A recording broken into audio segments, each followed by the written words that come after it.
paying $12,000 for eyelashes. Only hiking the price, I'm a leg we have to pay. Why our leaders play? In 2016, the synthetic 24-inch extension here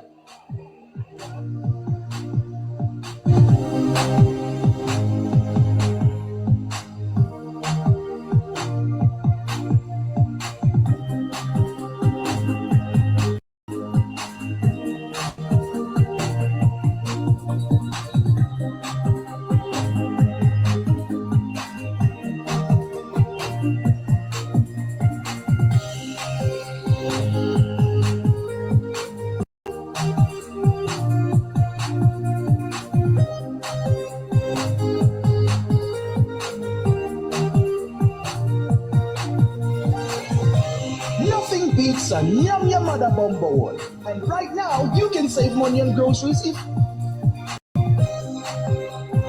cost $8,000. In 2025 under prosperity, it is now cost $25,000 for the synthetic hair extension.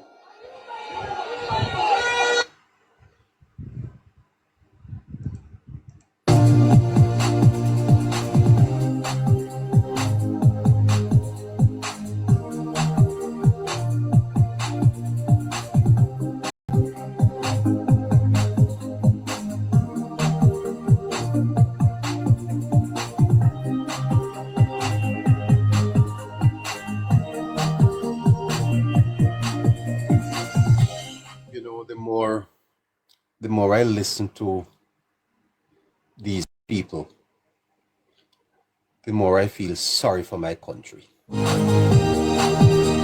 Is this what we have to represent us? My God.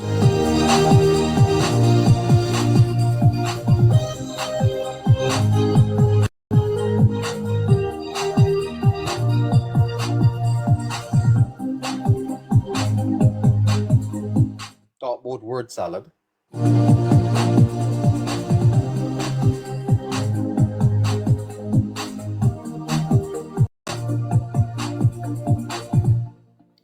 All right, let's do a little bit more of that, and I will come in.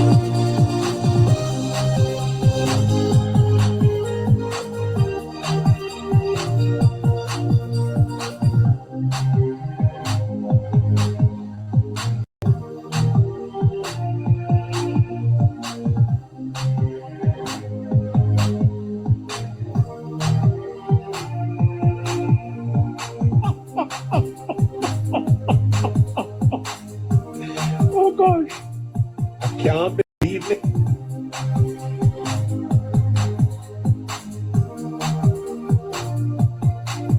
Who is prosperity? The woman them of this country suffering, and the men of this country are suffering also. In 2016, a set of nails,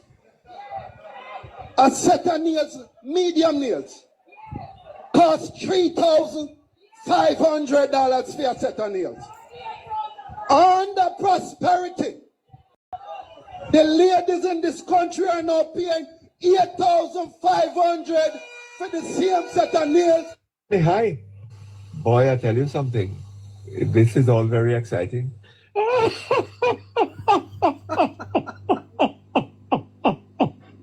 Under prosperity. Comrade Nikisha, where are you? They said eyelashes. So eyelash extension in 2016 was for $4,000. Under the Jamaica Labour Party prosperity plan, the woman of this country is now paying $12,000 for eyelashes. Oh gosh, I can't believe me. Hi. Boy, I tell you something. This is all very exciting.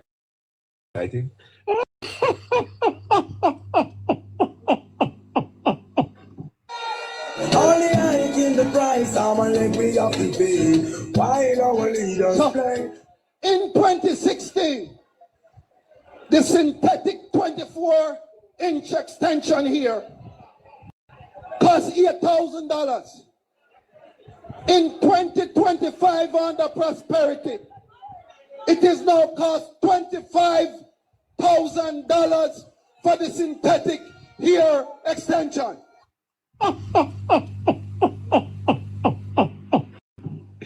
Oh gosh. I can't believe me high. Boy, I tell you something. This is all very exciting.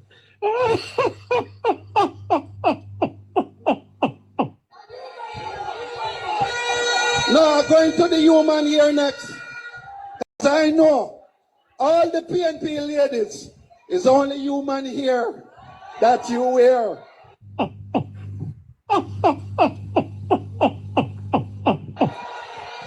Bop, bop, bop, bop, bop. Turn up the thing. Turn up the thing. Turn up the thing. So, I like to feel human here, you know. Oh gosh. I can't. So I'm going to say this. In 2016, the human here cost $15,000 for a pack of 24-inch here.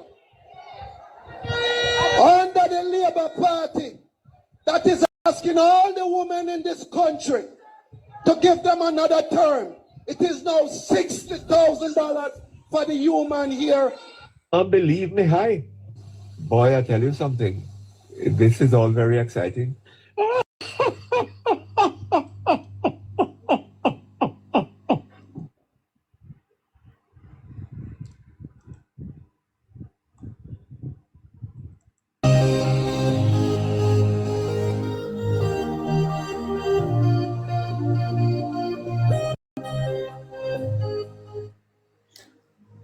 That was Mr. Ian Hales of the People's National Party. I wonder if Mr. Hales would want to talk to me. Mr. Hales? Would you want to talk to me, Mr. Ian Hales, a former member of the Jamaica Labour Party, but it seems you have lost your mind. 24-inch extension on the prosperous country. The women them of this country suffering, and the men of this country are suffering also. In 2016, a set of nails, medium nails, cost $3,500 for a set of nails. Under prosperity, the ladies in this country are now paying $8,500 for the same set. Oh gosh. I can't believe me high. No. Tell me something. Before I get to ask you, tell me something. Are we in an election campaign? Are we in an election campaign, or we are in some comedy? Is this a serious political organization? Is the PNP a serious? Are we to take them seriously? Nails? Eyelashes? Hair extensions? Mr. Warmington, please. I want Mr. Warmington to come up here, you know. Mr. Warmington, we need you, you know, sir. Mr. Warmington, we need some Warmington language, man. It only the Warmington language can really respond. Mr. Hales? Can people really vote for this? This has got to be a new law.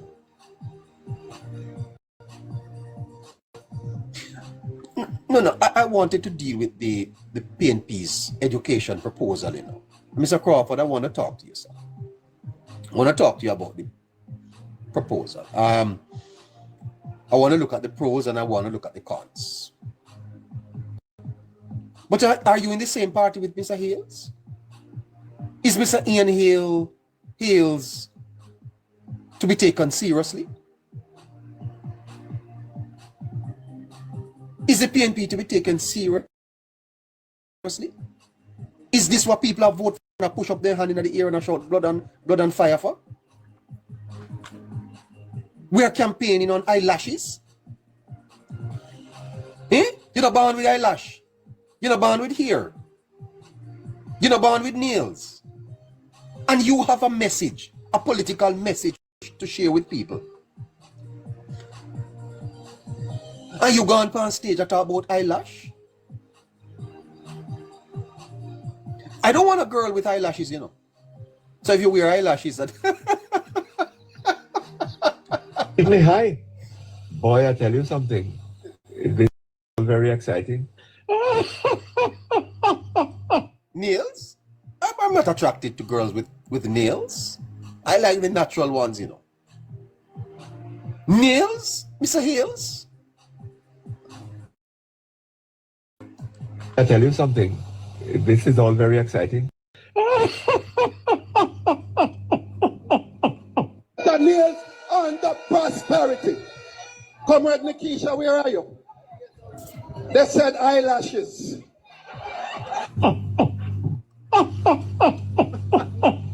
So eyelash extension in 2016 was for $4,000. Under the Jamaica Labour Party prosperity plan, the woman of this country is now paying $12,000 for eyelashes. Oh gosh. You should have paid 200,000 for eyelashes. Eyelashes? Who cares? Who cares what?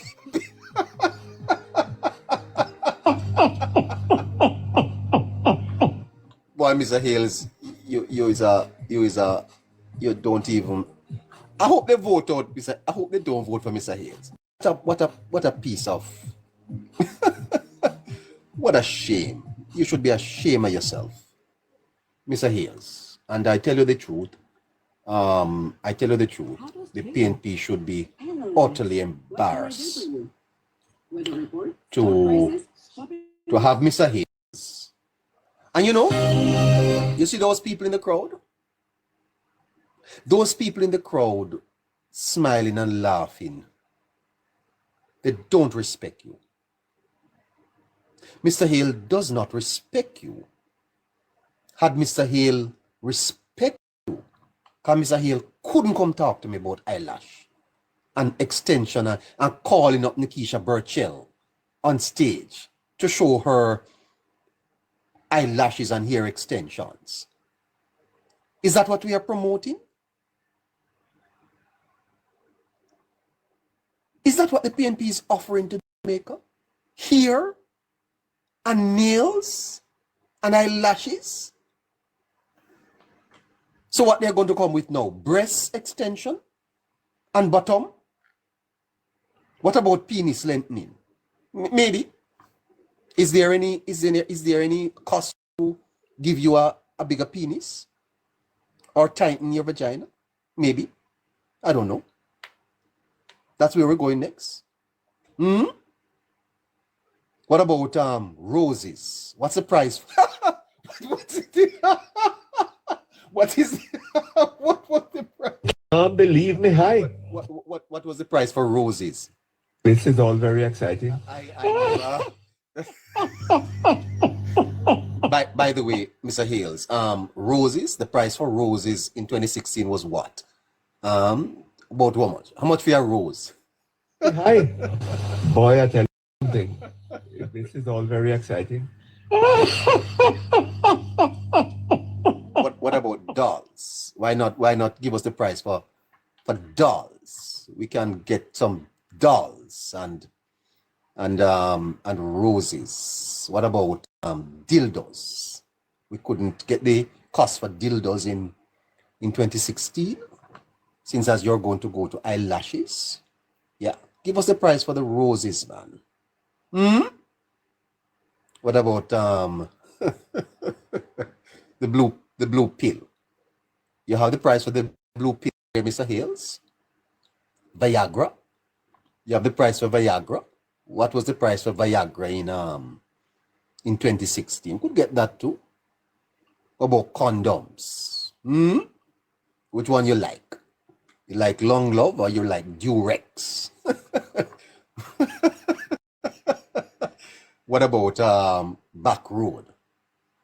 What was the price on a back road? Could get the price for the back road price. What, 2,000? It's now what? Oh my God, this is interesting. I am sure the ladies would want to know about the price for brasiers. What about brassiere price? Underwears, yeah. G-string.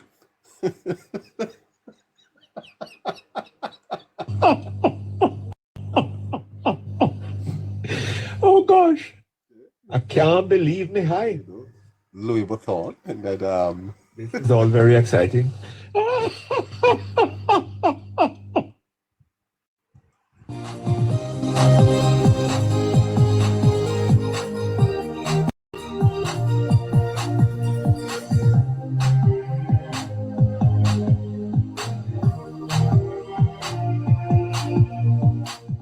let's go to the notes. We're happy to have with us this afternoon. Well, it's actually evening at 21 minutes to 7 o'clock. Astute youth. And Mr. Hales, actually, Angela, hi, how are you doing? Wouldn't you want to know the prices for dildos? Mr. Hale has them all, you know. Yeah. I'd like to know the price for Viagra, sir. What was the price for Viagra in 2016? I'd like to buy a couple Viagra, so I'd like to know the price of Viagra. Okay. Yeah, let's get it. It's ridiculous. It's just to show the absolute ridiculousness of these people. Mr. Hales went further because he actually brought a basket and you know had some things to say about that too in terms of the cost of inflation. Before I get to astute youth, let me share something with you, with the listeners. Let me see if I can find it. In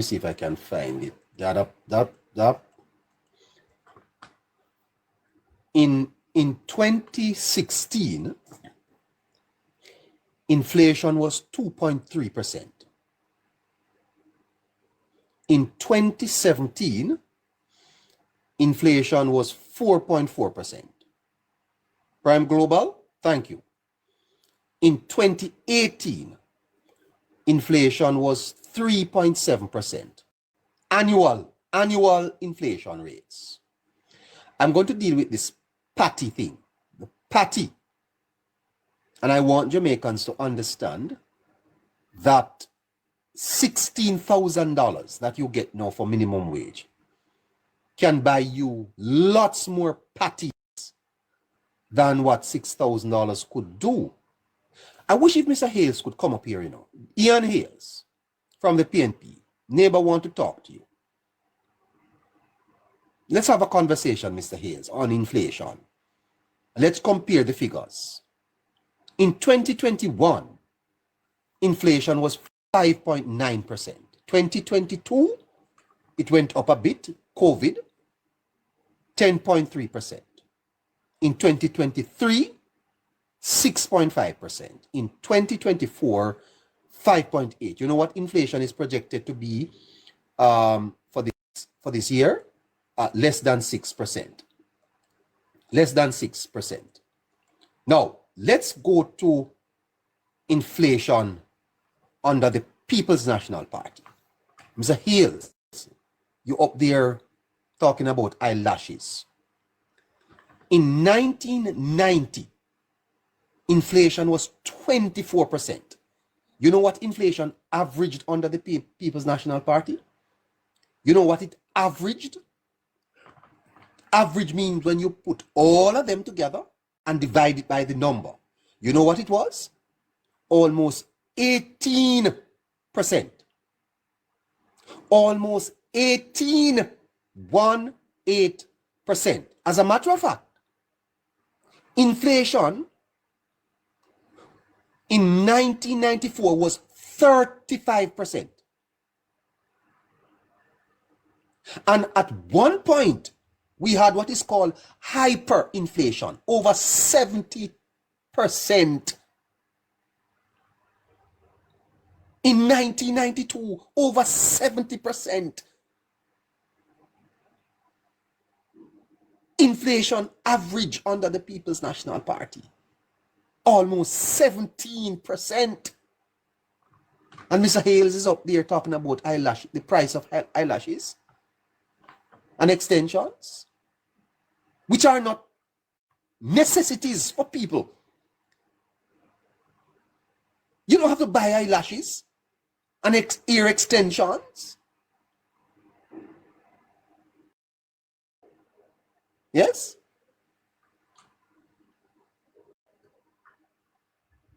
In 1994, inflation in Jamaica was 35%.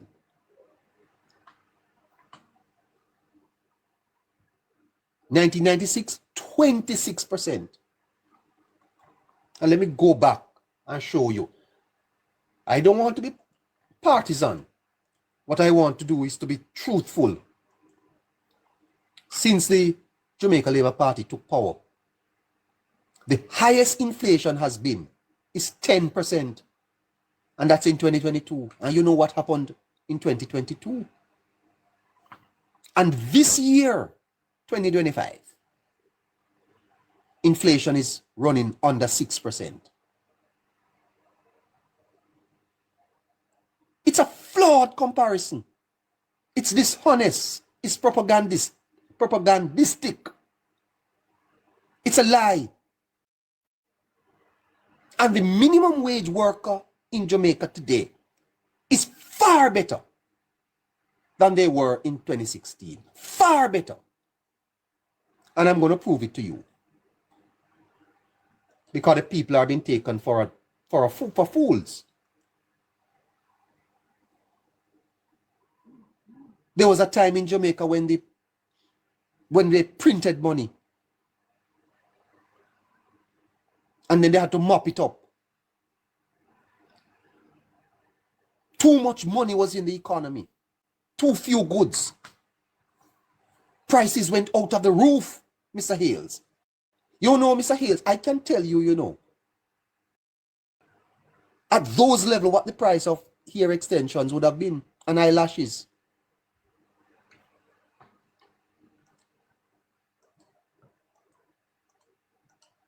You were a labourite, Mr. Hales. Weren't you a labourite?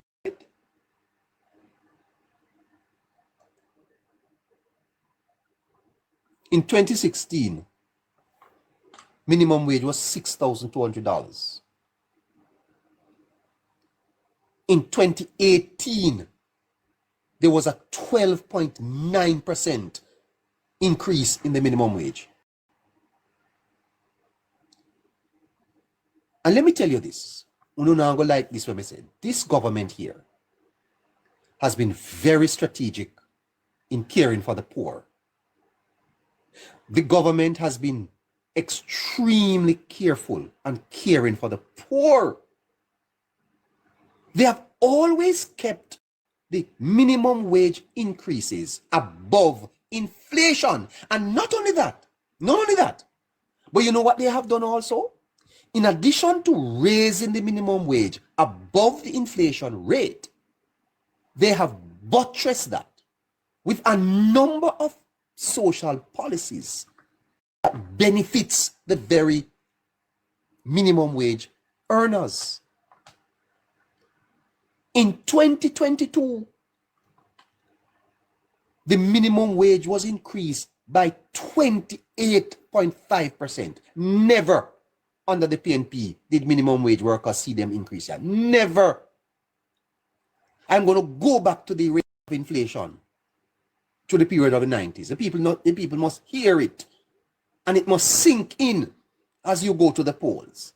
You must understand that you are being taken for a fool. They might take you for idiot. It's not the truth. You are not being told the truth. The truth is hidden somewhere there. Yes. And I'll do this for my country. I'll tell them the truth. The truth needs to be told. And Mr. Mark Golding is sitting down up there on the stage, and he knows that Hales is misleading the people. He knows it. He's a bright man. In 2023, minimum wage was increased in Jamaica by 44%. Under Holness. Holness has been particularly sensitive to the needs of the poor. When you talk about poverty in Jamaica, when you talk about the reduction of poverty, this administration would have done more than any other administration. And me say so. The facts bear it out. The facts bears it out. And they don't get the credit. They do not get the credit because the propaganda machine of the People's National Party is very well oiled, and it keeps telling the people a lie. In 2024, it went up by 15%. And in 2025, it went up by 6.7%. The smallest amount, but yet still above the rate of inflation. So the cumulative increase from $6,002 to $16,000 represents a significant boost to minimum wage workers. So let's go now to patties. You like patties? Let's calculate how many patties you could buy with your minimum wage in 2016. And no, you like patties? Is Mother's juicy beef, tasties? Which one you like? In 2016, let's say the price of patties was $100. $6,200 could then buy you 62 patties. 62 patties. In 2025, assuming the price of patty has increased to $14.99. Right? So that's a number of patties, 16,000 divided by 14.99.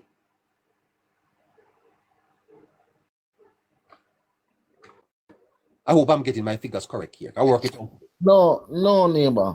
I'm not saying if you do it. An easier way if you do it so the people can understand. Just use the speech. So in the speech, he said in 2016, one patty was for $200 and a minimum wage was at $6,200. So we want to find out how many times can 200 go into 6,200. Right. Suppose I get 31. Fantastic. Anyway, Then, you listen to Mr. Hayes astute. You listen to Mr. Hayes. I surely did. Right. Very disingenuous. Very disingenuous. I think he's a trickster. Because for a smart person, I can see that he's trying to do as Venetia Phillips had said in 2016. They're using the people. They're taking the people for fools. Yes. Because according to their own math, we're working with their math now. In 2016, one patty was for $200. And their math I work with. Yes. 200 goes into 6,231 times. Now, if that price is even doubled, so we're going to work it at 300. So we're going to work it at 300 because the first value he gave was 300 and the crowd corrected him. I said, no, it's 400. Right? So now if it is $400, no, first if it is $300, if somebody can get a party for $300, that a 53 party them will get in today's money. If them can get it for $400, 53 party them get in that minimum wage means that the legislation says no employer should pay you below that. It means that is the exact amount you're supposed to get. So however, we work with 16,000. We work with 16,000. $400 today for one party, and the minimum wage is 16,000. That is 40 parties. Now, they even go further. I've mentioned a number where they never mentioned $500 for one party. If we are doing $500 for one party, we still have 32 parties again. So in 2016, $200 could give us 31 party, and in 2025, $500 still give us more parties than what we were able to afford in 2016. So that is incorrect. In other words, astute. The minimum wage worker today is better off than they were in 2016. Most definitely. Most definitely. Help us, astute. Clarify for our listeners why you say that. No, most definitely. All right. Here we are going now. A lot of times we get up and hear a lot of people say, yo, them no business but what going in the economy. I just want to know say, what going on my house alone. I not see nothing new. Things rough, our roughest time. Our roughest time now. I not see what going on. So they hear terms like GDP, inflation, cost of living, standard of living, so on and so forth. But what I would like to do before we get into this thing is just to circle in on some key points, some key terms, and we'll go into it and explain it in a very common language where everybody can understand.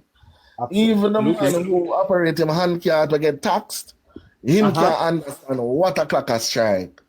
Now, some of the key terms we look at are economics, economy, GDP, inflation, standard of living, and cost of living. Very good. Now, economy. That is the production, distribution, and consumption system of goods and services. Production, so how the goods are produced, how they are distributed, and how they are consumed. That are the goods and services. The system will govern that. Economics is the study of this system, the study that analyzes how this economic system functions and the principles that govern it.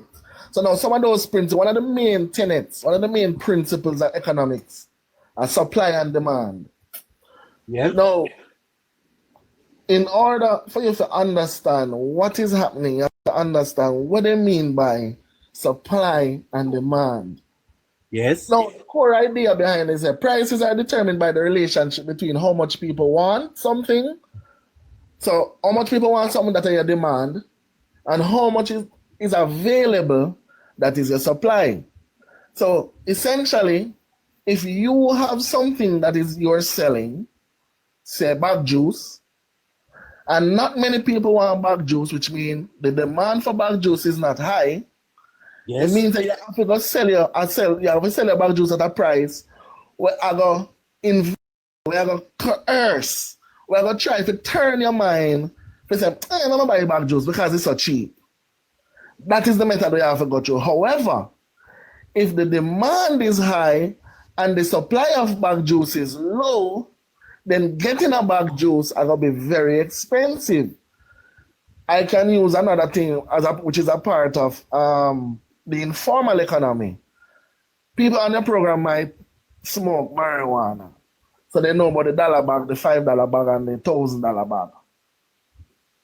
Now, if ganja is scarce, ganja man knows say he have to spend more money for getting ganja. However, If ganja is in high demand, like how now it's been decriminalized, the ganja man can go anywhere and get a nice smoke for smoke. That's why you can see a man a smoke and drinking special same way.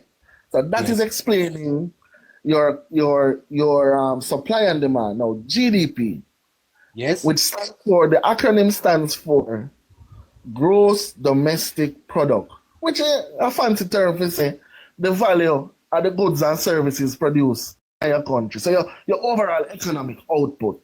So when you sell something, when everybody sells something where government can collect tax from, plus the services as well included in that. So industries. So the total value of those per year, yes. Inflation. Inflation measures. Inflation is about the prices associated with goods and services. So with rising prices, we have reduced purchasing power. So when you see inflation at 20%, because them say inflation should be around 2%. So when I say inflation at 20%, it means your money not have enough value to compete in the marketplace. So prices are going to go up. Now, with that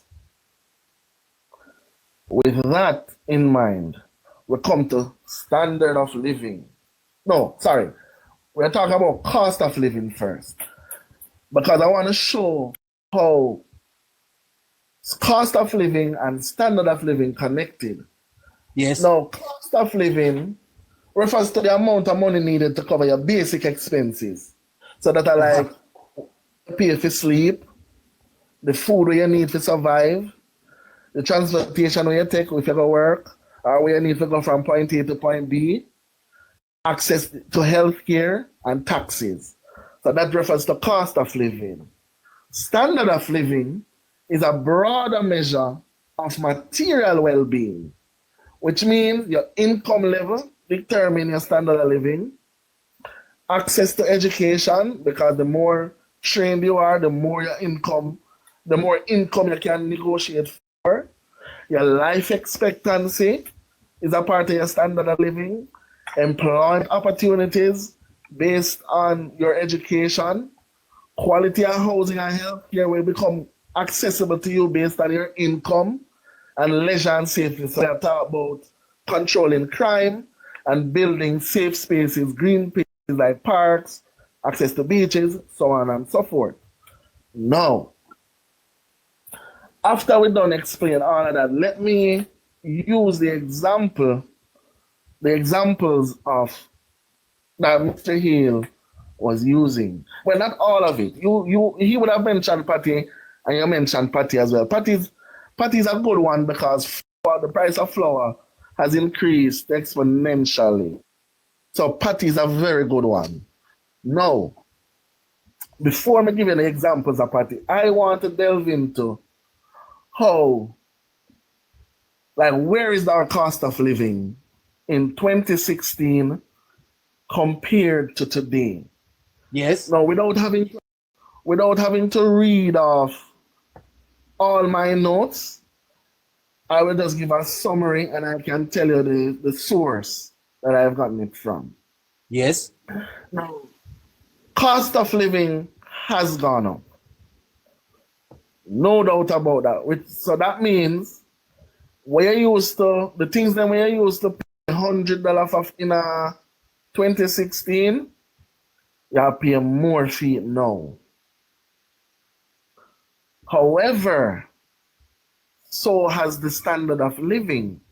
Yes. As with the example of the party, $500 for one party, if you ever buy $500 for one party, you still get more parties today at the cost of $500 than you would get parties at the cost of $200 in 2016 at the minimum wage of $6,200. Notwithstanding that, because I want to be balanced and honest, Yes. though cost of living has increased and the standard of living has increased, it has not increased to the rate at which the cost of living has increased. So essentially, you're not able to buy 60 patties today. You're not able to buy 43 patties today at $400 or 32 patties at $5, but it is still more. It is still more, though not significantly more. All right. Now, if you should understand the connections now, because the Prime Minister has always spoken about growing the economy, and a lot of people don't understand. Like them say, "Oh, me the business about going on the economy." They just want to know, say, what going on in my yard? Ray. I want to say this. I always use the analogy of Jamaica being a house, the government being the man of the house, and the people being like the women in the house who need the money to put towards the different aspects of them comfortability. So food, living expenses. So how the macroeconomics, so how the government spending and funds affect microeconomy and the people, the consumers within that economy. Now, if the government gets a dilapidated house, so they got the house from the previous party. When they look at the house was in bad shape.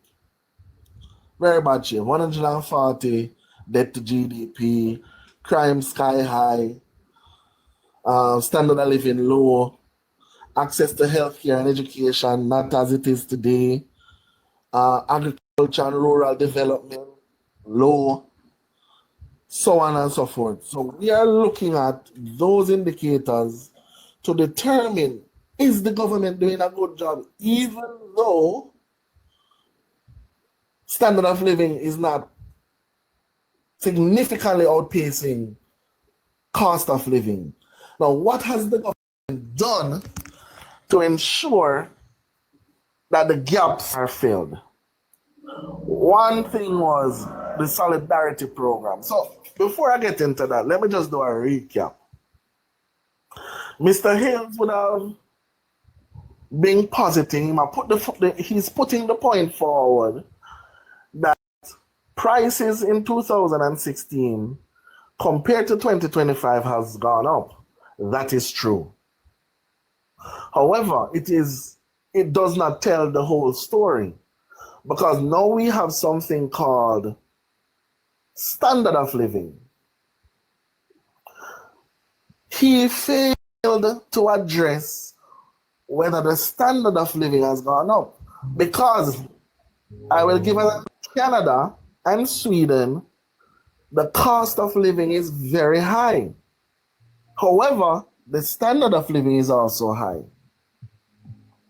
Right? You even have people who emigrated to Canada who complain. I was watching a short documentary where a young lady was interviewed who is living in Canada.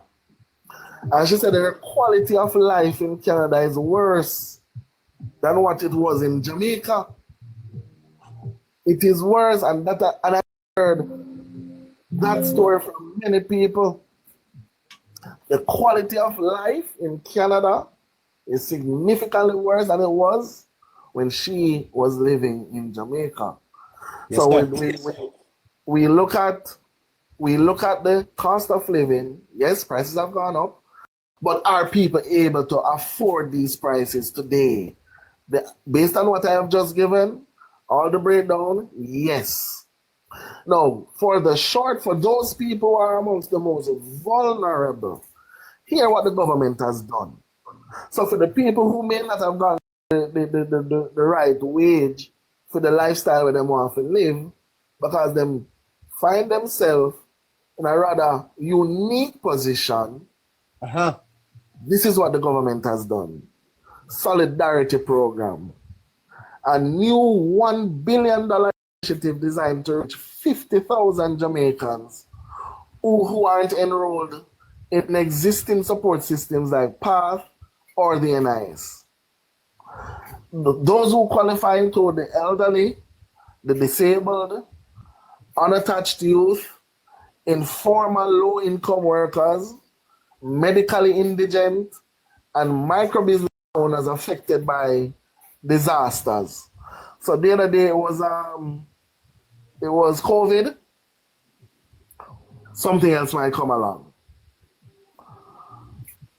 That support was a one-time cash grant of $20,000 plus an enrolling in long-term social programs.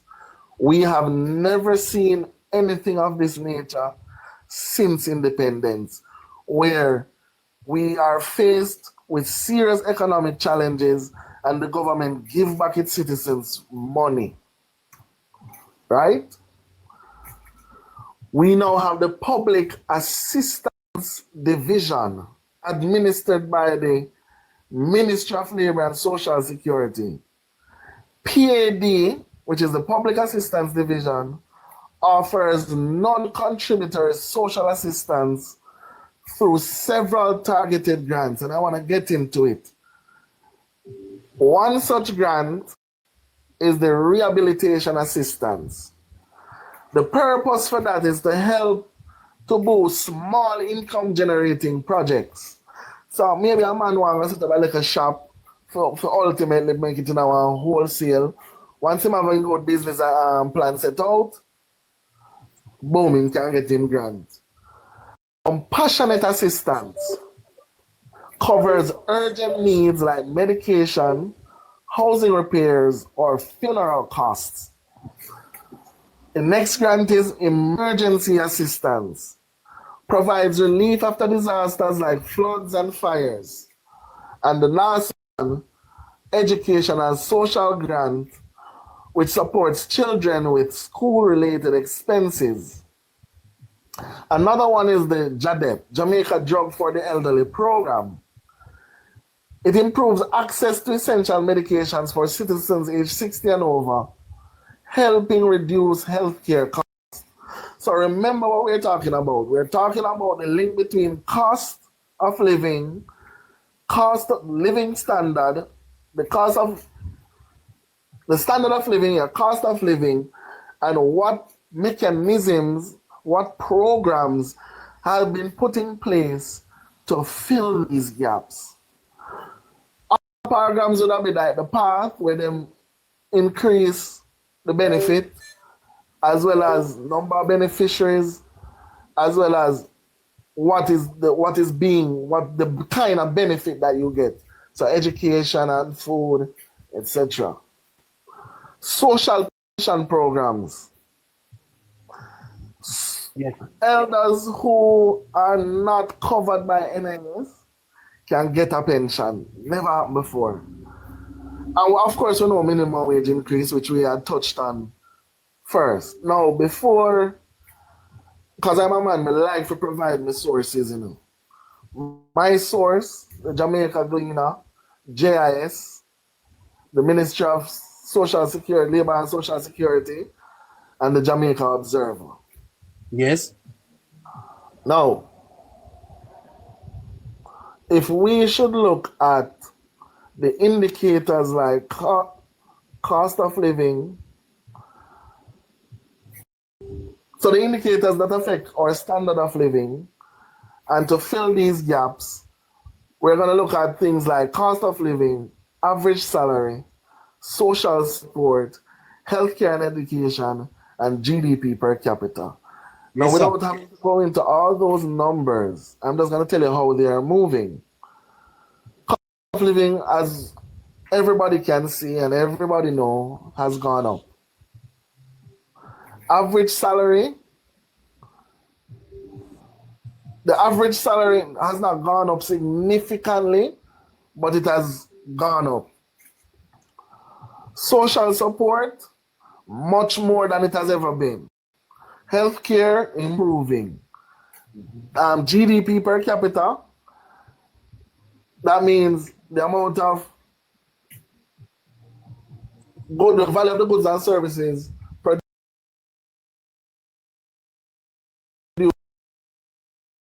That means the amount of per 100,000. All of this is telling us. All of this is telling us that what?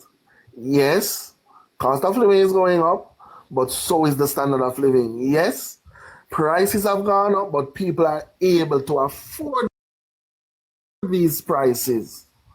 So when Mr. Hales comes on a public platform and speak like this, he's one, taking those people for big, as Jamaicans I said, konomono, big idiot, fools. He is literally spitting in the face of the Jamaicans by saying nothing now go on. We also have to understand the link between crime and a growing economy. Because if crime is high, nobody now want to come invest their money.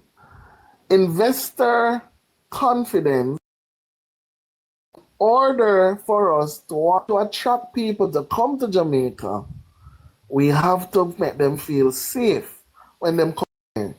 Just like sometimes the United States government might issue a code for say it's a level 3, so be careful, don't go in a certain. Right now, our code is going down. The number, I think the number 4. The warning number was, the highest one was 4. And I think we are at 2 now. Don't quote me on that because I didn't do research on that. But I know crime has gone down for a fact. I know crime has gone down for a fact. Now, if we want to look at the people who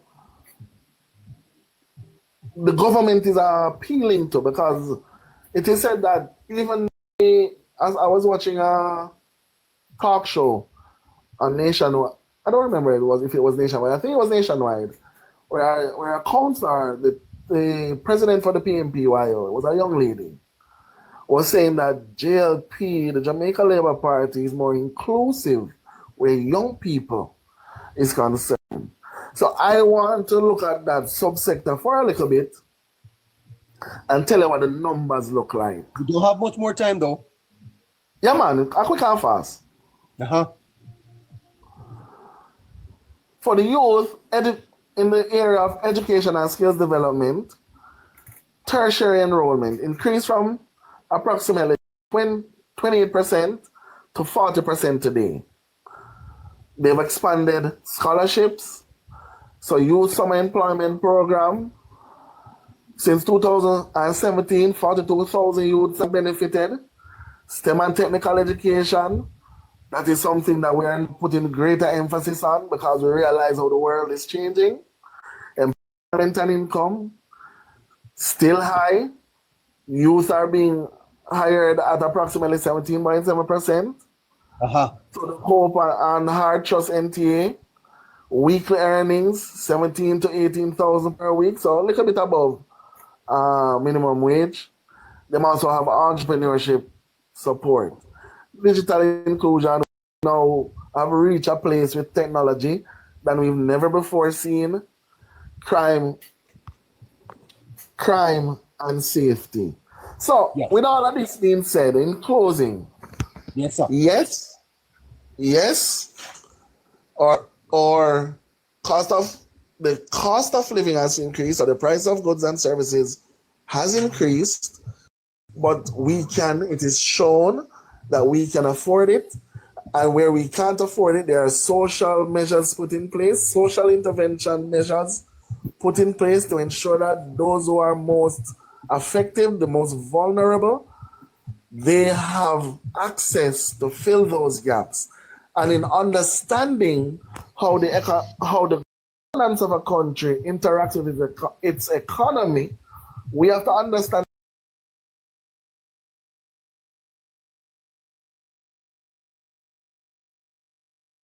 the life that we want to live. That is it. Well, astute. Wow. Thank you, sir. Not a problem. Tomorrow, take care of yourself. Listen. Take care of yourself.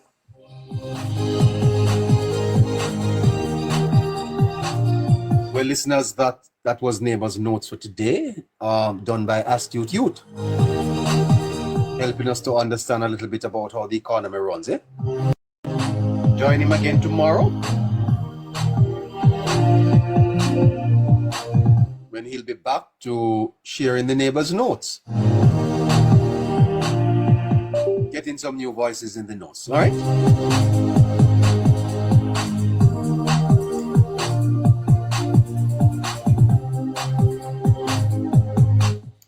You know, I have said that the problem the PNP has, Mr. Scott, is credibility. Credibility. If the PNP is going to talk about the economy, then they have to look back at their record.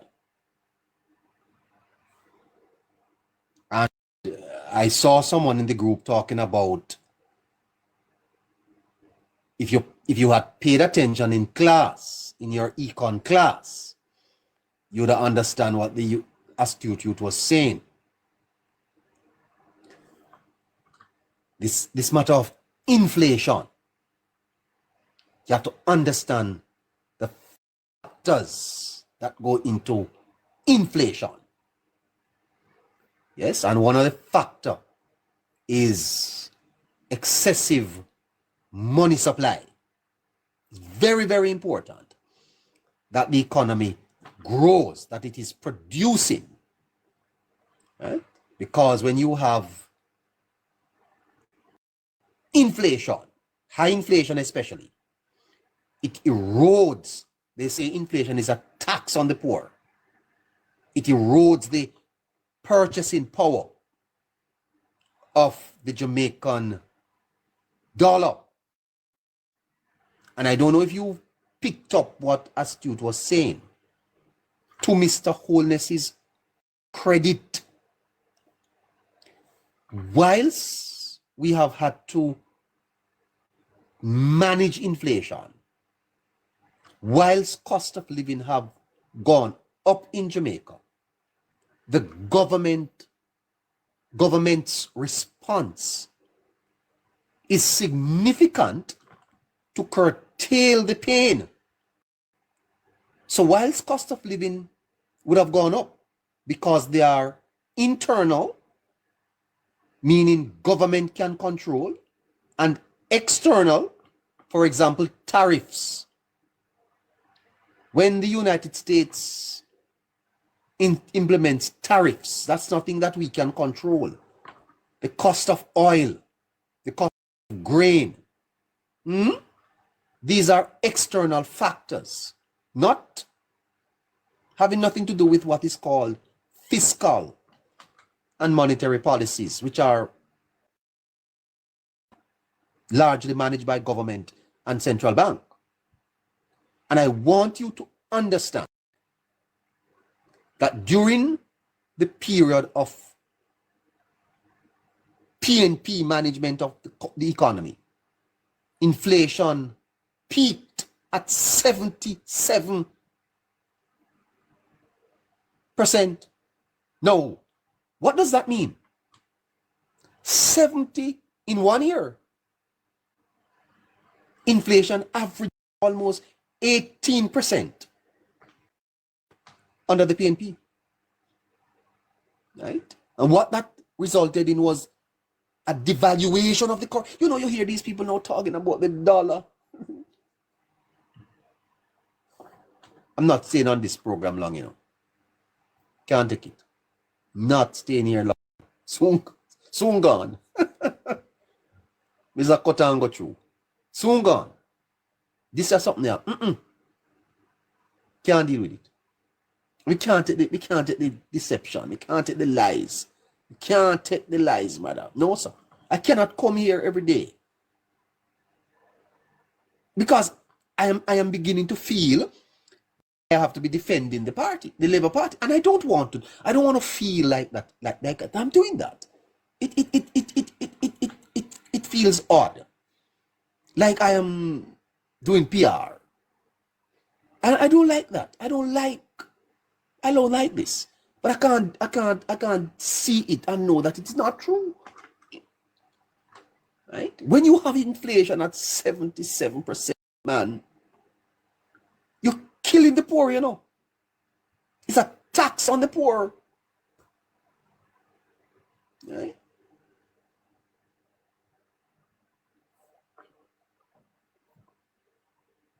Because when the currency devalues, right?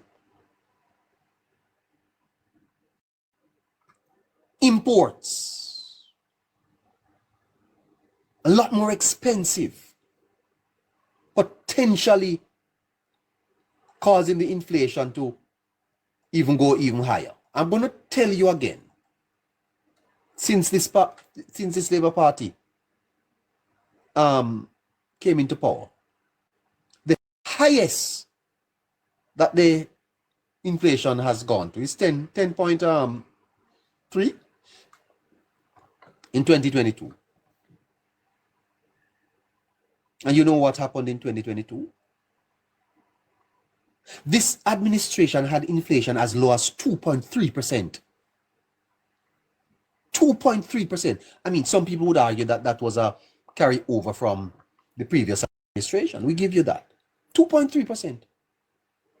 Under Clark, Nigel Clark, 3.7%. So when you see Mr. Hales jump up on stage and talk about eyelashes and them something there, right? And I don't want to shock you. I don't want to shock you, you know. But I must tell you that in 1989, inflation was 16%. In 1990, 24%.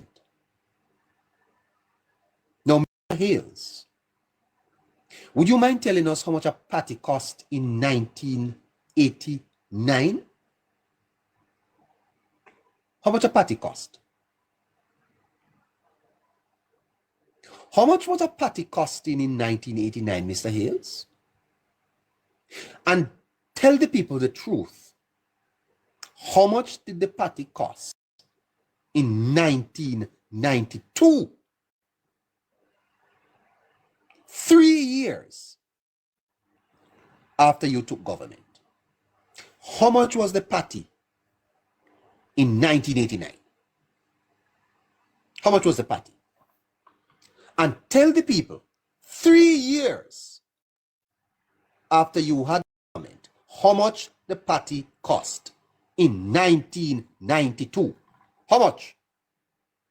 And tell them also, Mr. Hales, how much was the minimum wage in 1992 when you had inflation at 77%? How much was the minimum wage? And what did you do to help the poor?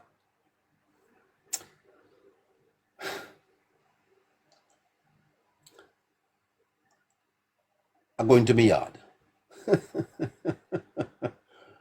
Oh boy, I tell you, sister, I tell you, it is a fascinating time.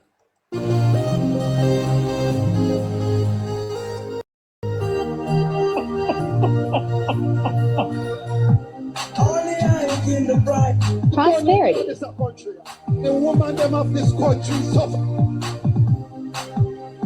The woman them of this country are suffer? The women of this country are suffering, Mr. Hales? Huh? That what you say? Suffering. And the men of this country are suffering also. In 2016, a set of nails. A set of nails, medium nails, cost $3,500 for a set of nails. Under prosperity, the ladies in this country are now paying $8,500 for the same set of nails under prosperity. Oh gosh. I can't believe me high. Boy, I tell you something. This is all very exciting. Comrade Nikisha, where are you? They said eyelashes. So, the eyelash extension in 2016 was for $4,000. Under the Jamaica Labour Party prosperity plan, the woman of this country is now paying $12,000 for eyelashes.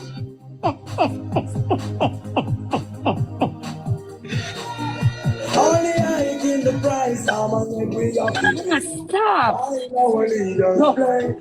In 2016, the synthetic 24-inch extension here cost $8,000. In 2025 under prosperity, it is now cost $25,000 for the synthetic hair extension. Oh gosh. Now going to the human hair next, because I know all the PNP ladies is only human hair. That's you hair. I can't believe me high. Boy, I tell Bop, bop, bop, bop, bop. you something. This is all very exciting. All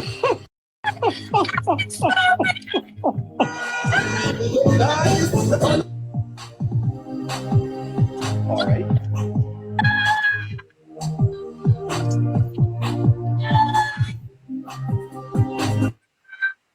All right, then. So, this is what we have here in Jamaica today for an opposition. This is the opposition campaigning on eyelashes. How many are you online care about the cost of eyelashes? How many are you? How many of you care about eyelashes? How many of you care about human hair? God no make you with hair, an eyelash. What about false teeth?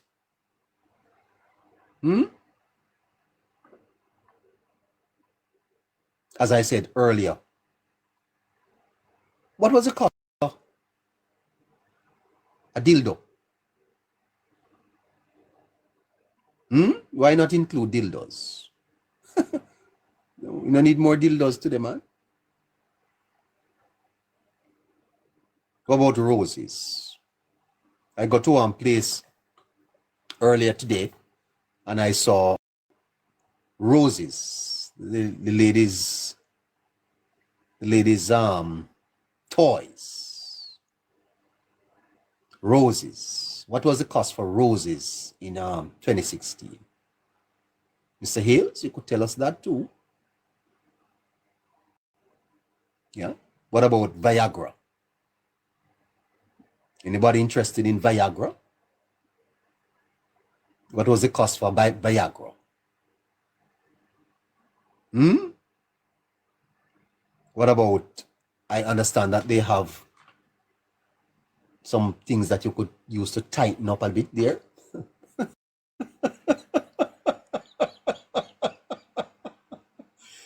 What's the cost to get a tightening job done? What about penis enlargement pills? I understand that there are penis enlargement pills. The guys would be interested in that. You could add that to the list. We need to know those things too.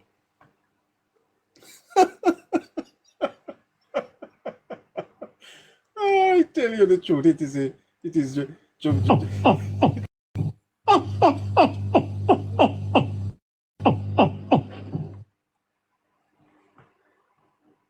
condoms.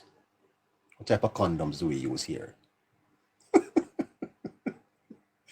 Since you're going to be ridiculous, let's add to the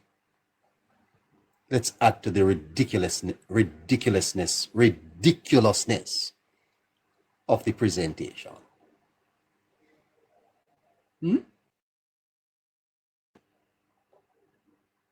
All of those things cost. And this is what we have been asked to choose. Nothing serious. Look at the challenges of this nation. Look at the people. And this is what the best we can come with. I'm spending a little time on this because I think it is so important. This man is going to bring up Miss Birchell on stage with eyelashes. Huh? Women them of this country suffering, and the men of this country are suffering also. In 2016, a set of nails. A set of nails. Nails? A set of nails? The 2025 election is about nails? The price of nails? Imoti? Oh gosh. I can't believe me high. I can't believe me high either. Boy, I tell you something. This is all very exciting. Laugh. The election is now about nails? Huh? Mr. Hills? of nails, medium nails, cost $3,500. No, let me ask you a question. These are minimum wage people? Minimum wage workers buy nails and hair extension and eyelashes? What's the price for the eyelash, Mr. Hills? That's fair set of nails. Under prosperity, the ladies in this country are now paying $8,500 for the same set of nails. Then if you can afford $8,500 for a set of nails, you know, all right, man? 8,500. I hope if I find a girl, she don't come give me them something there, you know. I hope that no girl nobody come with nails, cause I ain't paying 8,500 for no nails for no girl. I can tell you that. I'm not paying 8,500. If you like me, if you see me and you like me, you better do buy your own nails. I'm not paying 8,500 for no girl nails. Under prosperity, Comrade Nikisha with you. They said eyelashes. And I tell you this, if you like me and you wear eyelashes, I'm not paying for that either. How much would the eyelash, Mr. So eyelash extension in 2016 was for $4,000. Under the Jamaica Labour Party prosperity plan, the woman of this country is now paying $12,000. Nah, pay $12,000 for. Nah, pay $12,000 for no eyelash. So nobody David, me not buying it. Jamaica girl, Hi, good night, everybody. do you wear eyelashes, ma'am? Extend. Neighbor, you hear me? Yes, ma'am. Do you wear extension eyelashes? I'm Oh. I freeze. For eyelashes. I don't know if it's my life freezing or. No, yeah, is you Jamaica girl? Come down. Neighbor, what I want to know. Yes. Is me. You hearing me now? I am hearing you. The price, I'm a leg with our leaders play. In 2016, the synthetic 24-inch extension here. 24 a synthetic inch extension. Never heard of that. I've never heard of it. I hope that my girlfriend don't. Well, I don't know about that. But 24. How much for the hair, sir? How much for the hair? Cost $8,000. $8,000. How much for it now? In 2025 under prosperity, It is now cost 25. Lord Jesus, 25,000 for the year. Me? My God, what if I broke pocket? They must something I go call for. What Mr. Hales are talking about? Jamaica girl? The things you hear him advertising is from his shop, you know, it's not the regular price. That's what he sells them for. Oh, he sells them? Apparently. Because these prices are always quite interesting. I hear him sell tree planting for $1,000. So I figure that's his shop. That's his shop price. Well, then I can tell you that I get planting for $80. One. $80 a one. Buy 3 for $300 or less. That's why I figure that it must be his shop. Because I don't know any other shop with those prices. So it must be his shop. But what I want to know, neighbor, did Nikisha buy that body under the Jamaica Labour Party government? So it would seem that body is now more affordable or accessible. What you saying to me? Those bodies are available to be sold for sale? It would seem that way. Oh. You don't want one to buy? I don't think anybody put the BBL under PNP. No, I got mine naturally from God, you know. I see. Oh. Well, that's nice. Yes. Wow. I don't have to. Yeah, it is quite nice. Nice breasts, nice bottom.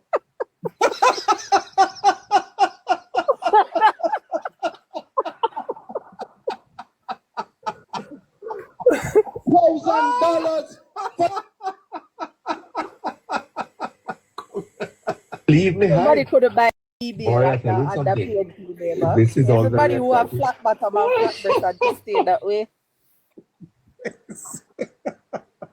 What is for me? Oh, what is for me tonight? I tell you the truth. Anyway, on a serious note, Jamaica girl, this is ridiculous, is it not? I figure since the political arena is not working for them, they're probably making a shot at comedy. So I think this probably is the showcase. I know Oliver Samuels is in real trouble. That's all I can say.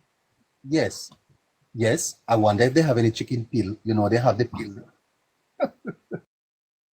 You know, but About it. it work. You know if it works. You know, a bumper. They want. I don't know. Yes. So yeah. I don't know at all. Well, Yes, God shines on me, so I don't worry about those things. yes, absolutely. I saw you one day and you're looking absolutely fantastic, and great. Yes. I didn't tell you. Yes, you look nice. Yes, Yeah. you did. Nice. Real Jamaican girl.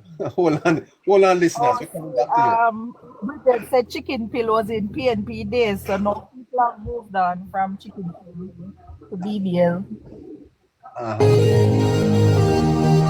I'm coming to you, listeners. Give me a minute.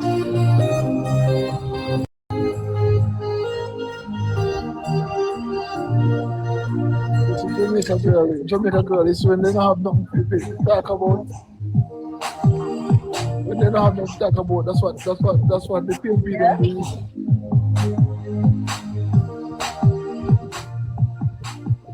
Exactly. Before they go back to school and say who they're gonna send next as a principal. who they're gonna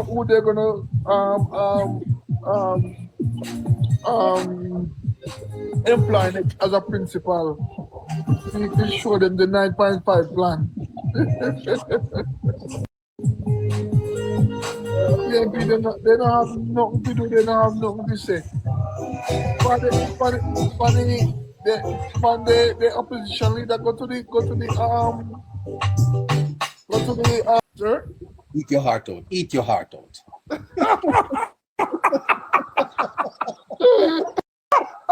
Eat your heart out, my brother. Yes. Listen, My Jamaican girl. by the way, guys, we close at 8 o'clock. It's actually we have 15 minutes. But what I'm saying, neighbor, the PNP doesn't have nothing Something tangible to talk about. No, sir. No, sir. And that is, listen, when I started this program in March, I wasn't too into voting. I was weighing my options. The more I have listened to the PNP, sir, I am leaning to, I can't go vote for them people, yeah, man. The people don't have none offering the No, we offer them. Yes, we're But they have, for them. he said all of that. Did he tell us how he will reduce, how they will reduce the cost? Yeah, but the fact of the matter is as I have pointed out to the listeners, I wonder if Mr. Hales would mind telling the people when they took government what was the price of patty. Yes, what was the price of patty in 1989, Mr. Hales? And tell us the price of patty in 1992. Listeners, I will tell you tomorrow. I will tell you how prices skyrocketed. But neighbor, 1989. Sir, 3 years after the PNP was in power, prices were so. Listen to me. Neighbor. But poor people don't understand. You see them out the road and shout blood and fire, push up them please. I say, man, me say. I see a party where they say love poor attacks hand cat. Well, when you stop for cash, I remember the one. when you stop for cash, you know, say you tax anything. Neighbor, four old chuck bearings, part some piece of rubber where man them take sharp knife and cut out and try to make $1. Yeah, tax. Are you saying how poor? Well, let's say somebody say them know they're lining up to go vote. It's amazing, eh? We can't believe what PMP are come with. God no. We think that they have a better plan. I thought so too. No one to this gentleman here now. No, he is suggesting. Let me tell you how the PNP just is catching on straws. Mr. Crawford is suggesting that school hours be extended by 2 hours. 2 hours? No. So hold on. Mr. Crawford had to come back to explain that what he meant was that it wasn't 2 hours, you know. But that hold on. So Mr. Crawford wants to help the students with homework. That is all. Good. Our student needs homework assistant. But he says he wants school hours to be extended by 2 hours. No. Has Mr. Crawford considered the education budget? Because he said that the volunteers who are the teachers will be paid. But that 2 hours, you know, neighbor, that 2 hours, you know, the teacher them could go home and take care of their family. No, but hold on, sir. Neighbor, good evening. Jamaican girl, Chef Wade. Hold on, man. Good evening, Bridget. Hold on. When you keep the school open for 2 more hours, Mr. Crawford, the utilities for the school is going to go up. What about the security? You must go do overtime. What about the additional expenses required to have the plant open for 2 more hours? Because it's not only about paying the teachers, you know, sir. Right? And did you discuss this with the JTA?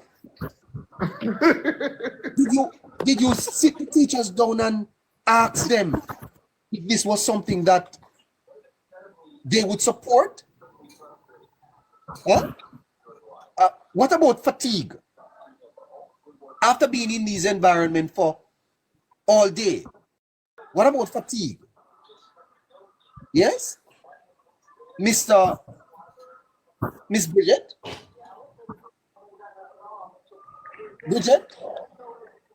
You're not hearing me? Are you hearing me? Go ahead.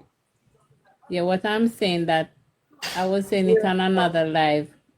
So the PMP goes along is so they write the manifesto. Because if Damien had consultation with with JTA, he would have known that they would have rejected it. You understand me? No, he has a JTA, which is one of their biggest supporters, have to be coming out and say, no, we don't agree with that. You understand me? So he's gonna backtrack, and I was always asking in a neighbor, did Damien tell us the budget for those extra 2 hours? Because he said they will be compensated, but he didn't tell us how much. Remember that 80% of the education budget already is going to salaries. Yeah. Okay. So where is the money going to come from to keep the plants open? They're gonna find it like a portion center. For the marginal 2 hours. What about extra transportation?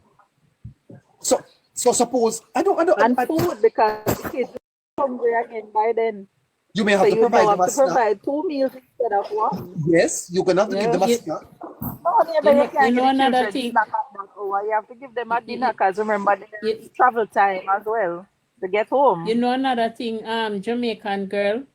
The other day I hear Dayton saying that they're going to give the children 1 hot meal. But yeah, but that is being done already, but all right, say it wasn't being done. And they're going to let the farmers then go plant yam, banana, pumpkin, sweet potato. It look like they not understand that these children will go to school. Can't give them no yam and banana and them something in at school. They don't want it, Jamaican girl. These kids don't want those things. You understand me? They want them little chicken and fries and them hot. That is what these kids want. You never dare give them no pumpkin and them something. I mean, the pumpkin is good. Sometimes you have your children at home. They don't even want to eat vegetables. You have to force them much more. So they're not thinking this thing out properly. Every night anything sounds sexy. That is what they come with.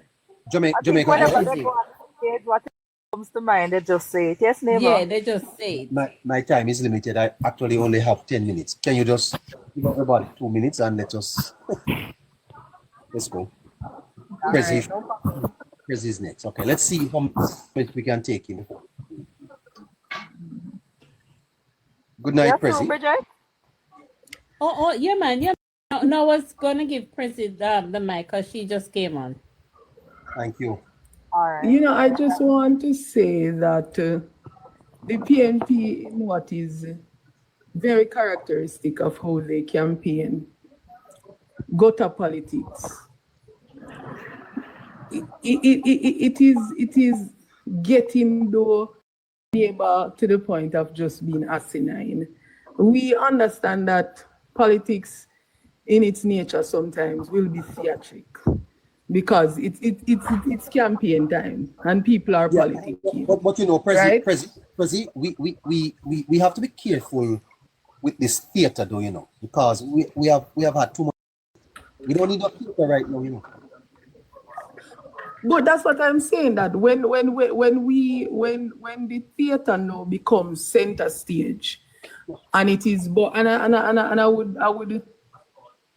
and I don't think it's a stretch to say that it has become asinine when a political, and he's not even aspirant, because Ian Hills has sat in the lower house previously. Was he not a state minister? Of course. And if Minister for Water. The PNP has to offer on the political platform. This is where you tell the Jamaican people what it is you plan to do and how you plan to do it. And we've been saying this, and it sounds like we keep on repeating ourselves, but the PNP has not been campaigning on anything of substance. Nothing of substance. I believe the PNP really do have it in their minds that this is a base election, and if they pander to their base, if they perform for their base will come out and put them in parliament. But I say to the PNP, go to the drawing board, do the numbers. This way of campaigning campaigning has effectively lost you consistently over the last 4 elections, neighbors. And we're talking about hard numbers now. I agree. Your base is dwindling rapidly. I agree, So ma'am. you are doing something Because the wrong. fact of the matter is that if you can afford $20,000 year extension, President, then you're not too bad. Clear, you're not You're not suffering. very good. You're not very good. You're making the case for prosperity, actually. Absolutely. You are making the case for the government. And I believe, I said to you last night, neighbor, the Prime Minister said he has not started to campaign. And I don't know if he needs to, because the PMP is imploding. Today, I just need to say something to you guys. Today, a friend of mine, he was in St. Catherine. They were doing with the buses, and he said they stopped at this gated community, and a young man came out to them and said he has voted PMP all and come to him and tell him about to vote for no Labour, right? But this what they did out with the buses, this what they have done with the buses will cause him to vote for the Jamaica Labour Party, because he's going to vote for his 2 children. That is only going to cost him $100 now. You see, Bridget, and nobody in his... Bridget, yeah, go ahead. At them kill themselves, you know. When they must come out, they never say nothing.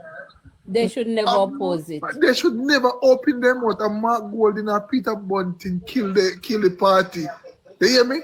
But Mark Golding and Peter Bunting come out and oppose and I say he was gonna kill them.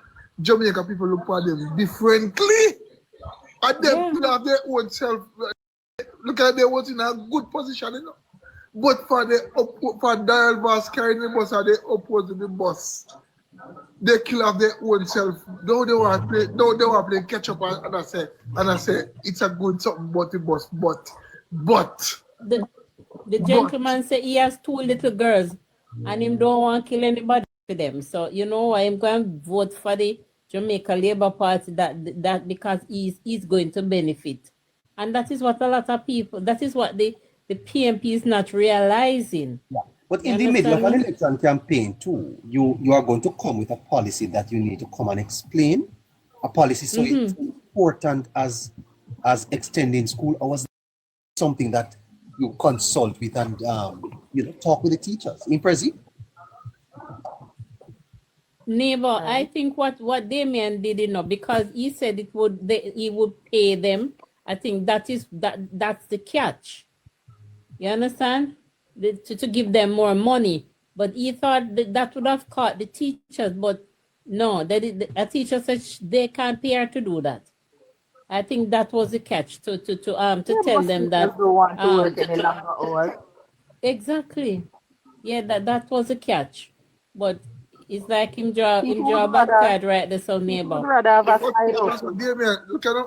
Also, Damien stay for a long time, you know. He always do that. That's why he no win. That's why he now win. He always draw bad card. Yeah, him draw bad card right there, so. And I said, but guys, as you heard, Deva, we have limited time, and I have about 6 persons waiting. So just all right, Jamaican. Thank you for having me. Thank you for having me, neighbor. Thank you. We'll talk because you're strapped for time. Yeah, man. Yes. Thank you, guys. Yeah, man. Jamaica girl, I can't take me down and put up somebody else. All right. All right. We had Oshie earlier. Oshie.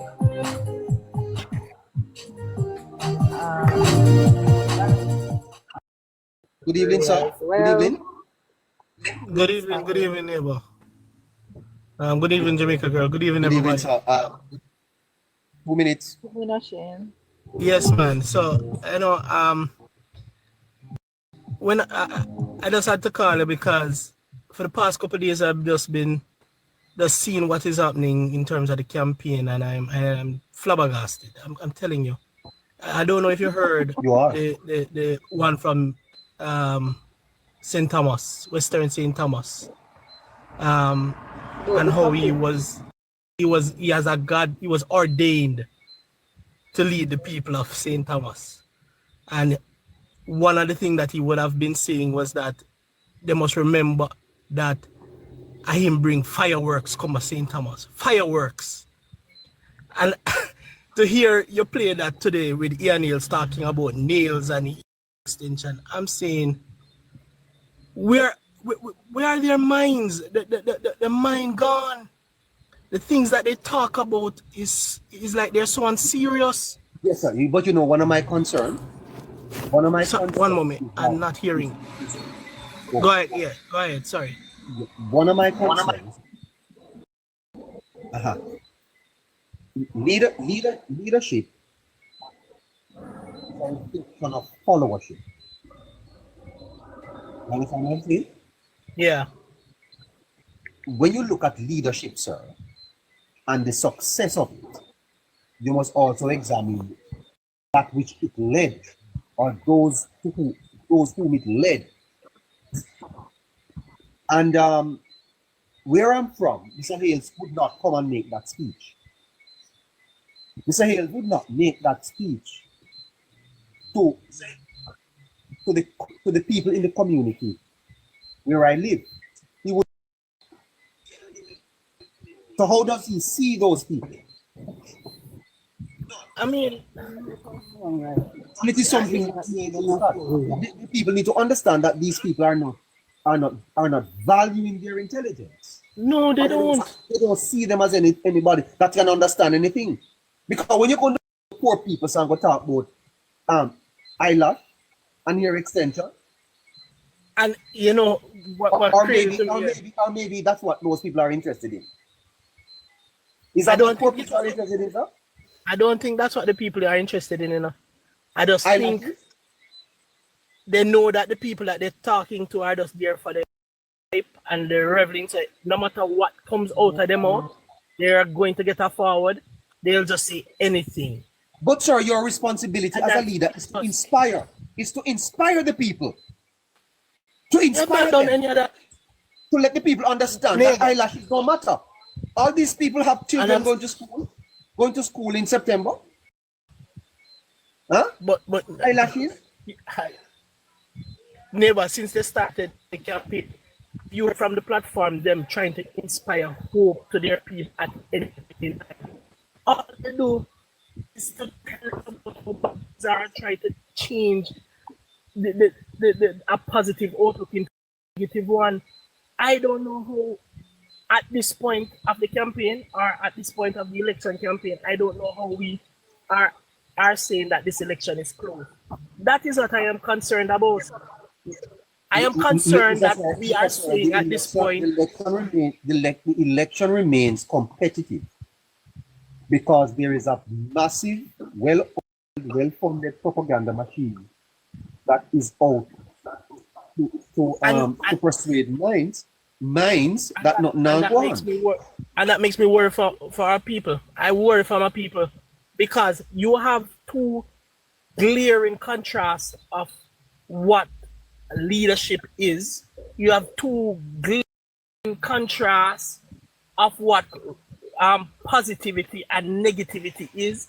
When you look at the type of leadership that is being displayed, the type of governance that is being displayed by the Jamaica Labour Party, and compare it to the rhetoric that is coming from the People's National Party, and you are telling me that you are still not sure about which direction to go. No, sir, I don't have anything against eyelashes, you know, as I don't have anything against roses and dildos. You want to buy them, you buy them. Good night. Yes, but I don't know that our campaign should be about. Hey, Barry, hold on a little, right? I think we need to lift the conversation, sir. This is backward, man. This is backward. And I am saying, it makes me nervous because they keep telling you who they are. That is why. I don't want to cut you off, but you know, one of the persons Mr. Hayes was introducing is a candidate in the election. Yes, candidate to show her extension eyelashes.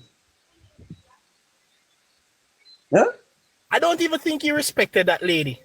But sir, look at the thinking. Look at the thinking. We're in the middle of a back to school period. People are balling. Well, I don't know if they're balling, but I am sure that there are some costs associated with that. Let's have that discussion. And I'm pretty sure he understands the narrative that is out there around her. Why would he call her up to highlight that?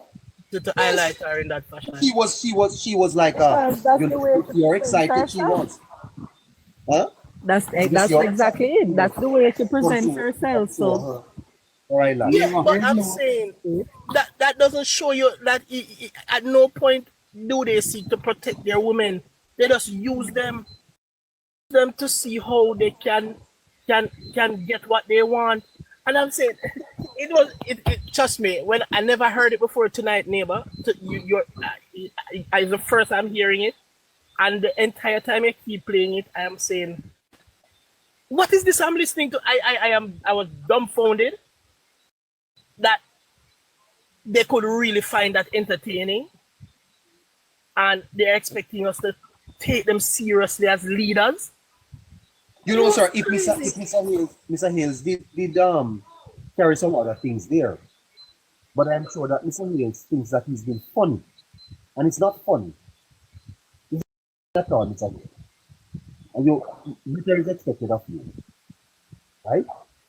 You sound like a man that has lost your mind. Right? In a self-respecting country, you would be rejected at the poll. Never. There's so many gaps. I've heard from them in a short space of time. Because I heard Andre Orton saying he had to coming into politics for him is a step down. It's a step down for him. You know, so young Andre Horton did not realize what he was saying. But let me tell you something, sir. Andre Horton demonstrated in that statement his own thinking about politics. That he doesn't understand what politics is about. Okay? Because if he thinks that to move from a consultancy position to representing people is a step down, you know, I wonder if the people in his constituency heard what he said. All about money, neighbor. I wonder if they heard what he said, and will they elect him, or will they even vote for him? He doesn't understand what leadership is, and that leadership. I think he very well understands it, sir. He's not a dunce, you know. This man lectures at the university.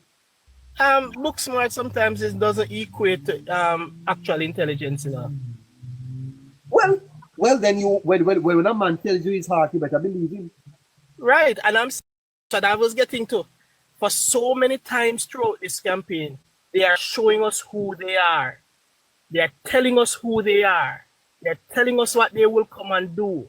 The last nation that had somebody that keep telling them who they were, keep telling them who they were, what they were going to do. They never believed him, and they are regretting it. I'm hoping that we are not the same. You know, sir, people are calling me from all over the world, very concerned. Very concerned that. Yes, they're telling us who they are, and we are not listening. There are persons who are not listening. If we make the mistake, neighbor, if we made I did a think piece once and I posted it on my page about the fact that we have been here before. We have been at this crossroads before 2 times in our history, and we made the wrong decision. If we make that decision, if we go down that road again, neighbor, we may not come back, because this is the worst set of PNP I've ever seen in my life, and there have been some bad ones. Because I thought Peter Phillips' team was bad, but they showed us that they could get worse. You know, maybe the real challenge here, you know, is Mark Golding. You know, I don't know that Golding has defined What is the PNP on the golden rail? What is the philosophy? What is the definition of a golden led PNP? Because right now it's almost like anything goes. There's no standards. There's no standard rate. Even Mr. Golden, when you look at Mr. Golden on the platform trying to bust a dance, just trying to be a king. You wonder why has he himself to just be anything? Right now it's almost like Mr. Golden don't know what he himself is. And as a leader, Mr. Golden, it's time for you to define yourself. And by doing so, your followers will obviously have to know what they do. Because if I was leader of the PNP, I would get up and tell Mr. Hill, shut up and don't tell the people that. Don't up here. Stop it. Yeah?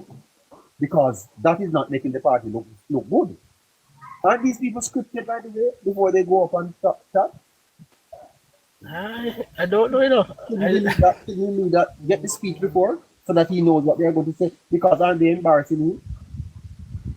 But when you Golden, sir, is trying to dance and stuff, you get the feeling that he's in charge of the party here and control. No. When Mr. It looks like a puppet.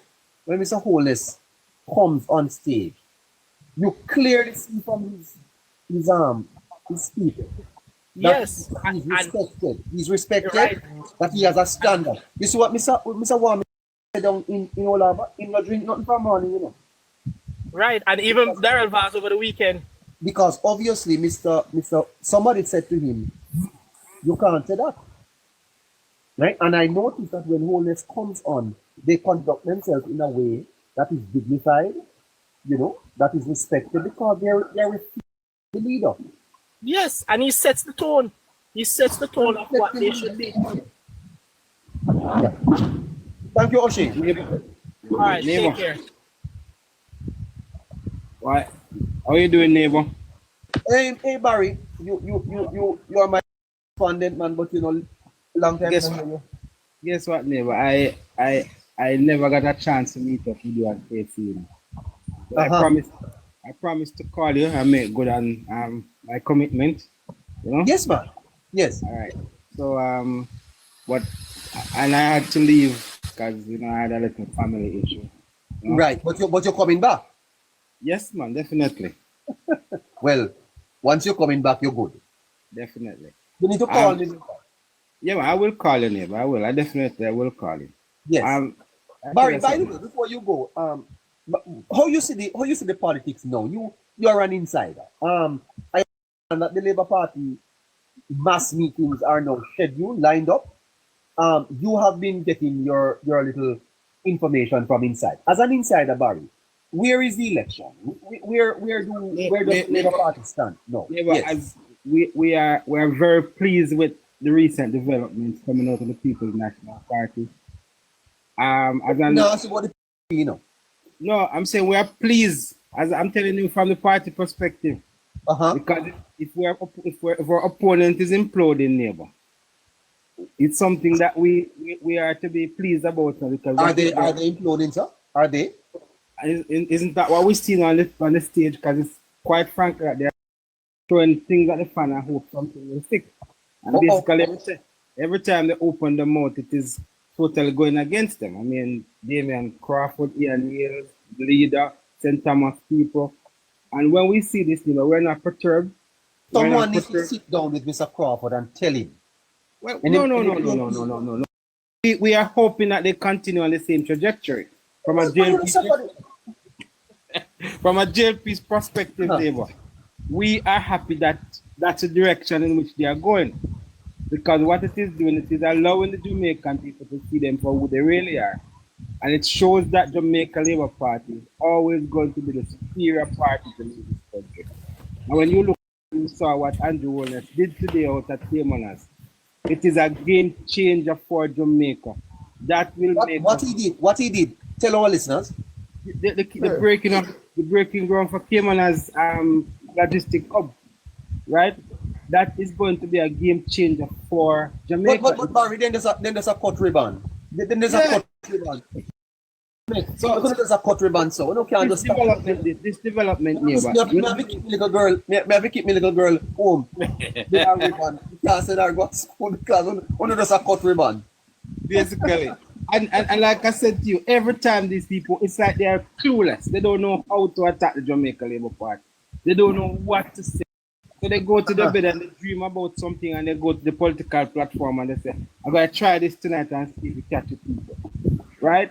So when you hear Ian Neils about my lash and extension and all of these things, you know, I mean, a majority of the people are of the view, neighbor. God can't please women, you know, because God give them eyelash and then take it off and put on their own. We give them bottom and then take it off. Right. So, and the truth is, not that we are disrespecting women, but this is not something that we bring onto the political campaign, neighbor. That is something that stays in our bedroom. It stays women are, and we see women for who they are. We respect them, we love them. That's our role as men. We don't go up on stage and go decide what. If you can afford it, you can't afford it. You say you can't afford it, neighbor. Fine with you. There are those of us out here who will love to see the women in the extension earnings.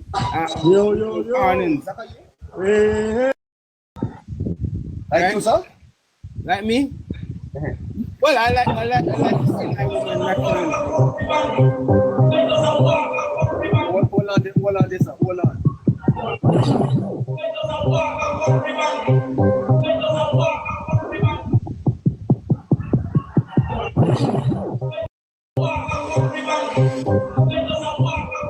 You couldn't not stop cut ribbon, sir. I never, and you know, see the end of it yet, you know, because there are more ribbons to cut, you know. Because I mean, last week, you see, Desmond Mackenzie went up on stage Sunday night and he cut ribbon. Andrew Holness told he's gonna cut ribbon when he was in Portland. Right? Yes. And he came and he cut ribbon today and he's gonna cut more ribbon elsewhere. Right? Oh. And, so when is the first mass meeting? When is your first mass meeting? I have not seen the schedule yet, neighbor, but it is I've not seen the schedule yet. Okay. But I'm assuming it is very soon. And there's no going around it. The elections will be called in the next month or so. Right? And we have, I think the Jamaica Labour Party would have done enough, and the Jamaican people would have seen enough to decide who they are going to elect. Our issue now, neighbor, is not really whether or not we're going to win the election. There's how many seats we are going to win the election by. Oh. Yes. You're not concerned anymore that you're going to win. No. You are now talking about projecting your seat count. Yes, and neighbor, I told you, I don't know if you remember when I told you, you know, when the first Blue Dot poll came out, you know, that we are looking at about 53 seats, you know. Say that again. When the first Blue Dot poll came out, when the party was leading by 4%, right? And everybody was wondering whether or not that's a good base on what is happening, if that's enough. I said to you that lead is suggesting that the Jamaica Labour Party is going to be winning by about 53 seats, right? 53 seats. We are going to hold 53 seats or more. Because we did not bring in play the Quashi lawyer seat. We did not bring in play who is Quashi lawyer? St. Andrew. What? Anthony Hilton. Yes, he's a Quashi lawyer, sir. That's what I hear everybody call him now, sir. Right? Is that so? I didn't know that. And we cannot know Asselwood Vassal. Sorry, you are targeting that seat, sir? Yes, sir. What's the name of the young man out there? Corey Dunkley. Yes. Dunkley? Yes. And we are looking at that seat, and neighbor, if we don't win that seat, the margin of victory is going to be very, very thin. Western St. Andrew seat.